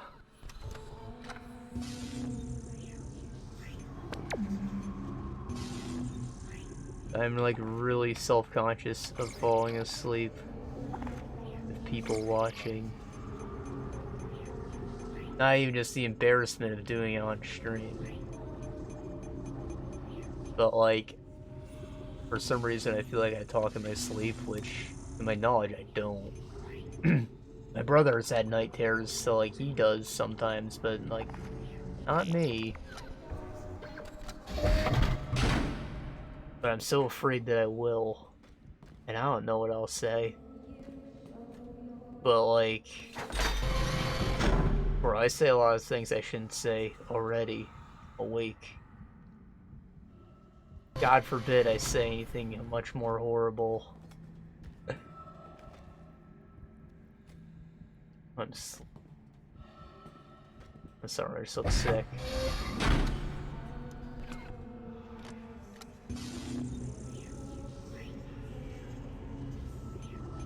Oh boy. Oh boy. How are we on ammo? Much easier for me to look at it just from in here. That's fine. We could use some pulse rifle stuff, but look how much plasma cutter ammo we have. I don't know why it decided to go all in on the freaking plasma cutter this chapter, but alright.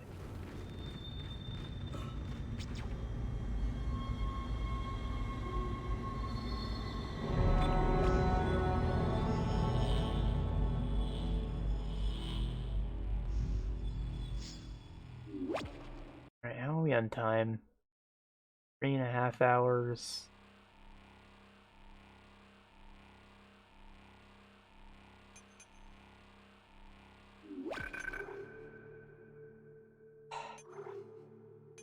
Yeah, we'll probably keep it going. Alternate solutions. I'll look at the map. That'll be our decision maker. Because like this chapter's either gonna take an hour or it's gonna take a half hour. And like as I said, I'm kind of sleepy. Mr. Clark, I'm approaching the shuttle hangar. You must find your way to the cargo bay.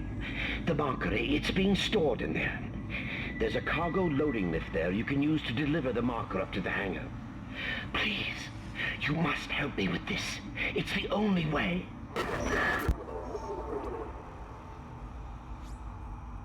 Yeah, this looks kind of big. But also kind of small. I really can't tell.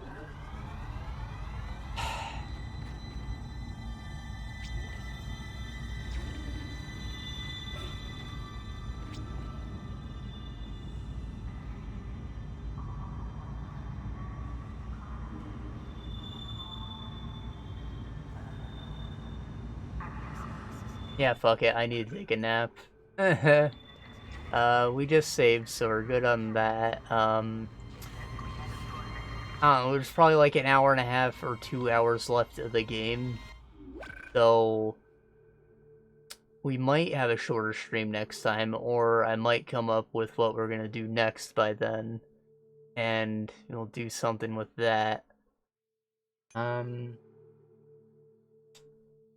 I kind of got my ass kicked this session. That sucked, but I guess the game's difficulty's starting to show. That's something.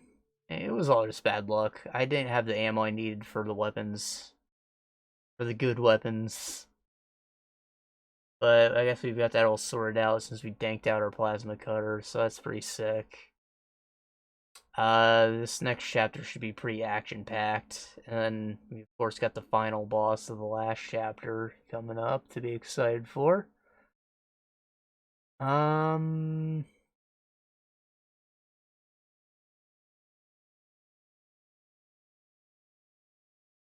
damn it, next week is Elden Ring.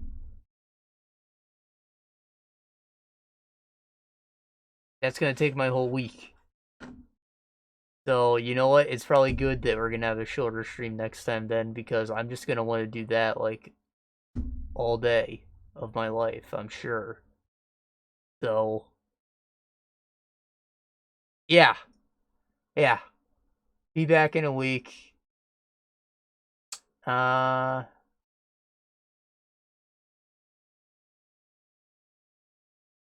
not expecting to have any games done by then, but we'll see. Maybe one. There's one I'm working on still. And yeah. Thank you guys for new follows, for the raid, if any of y'all stuck around. I don't even look at my viewer count.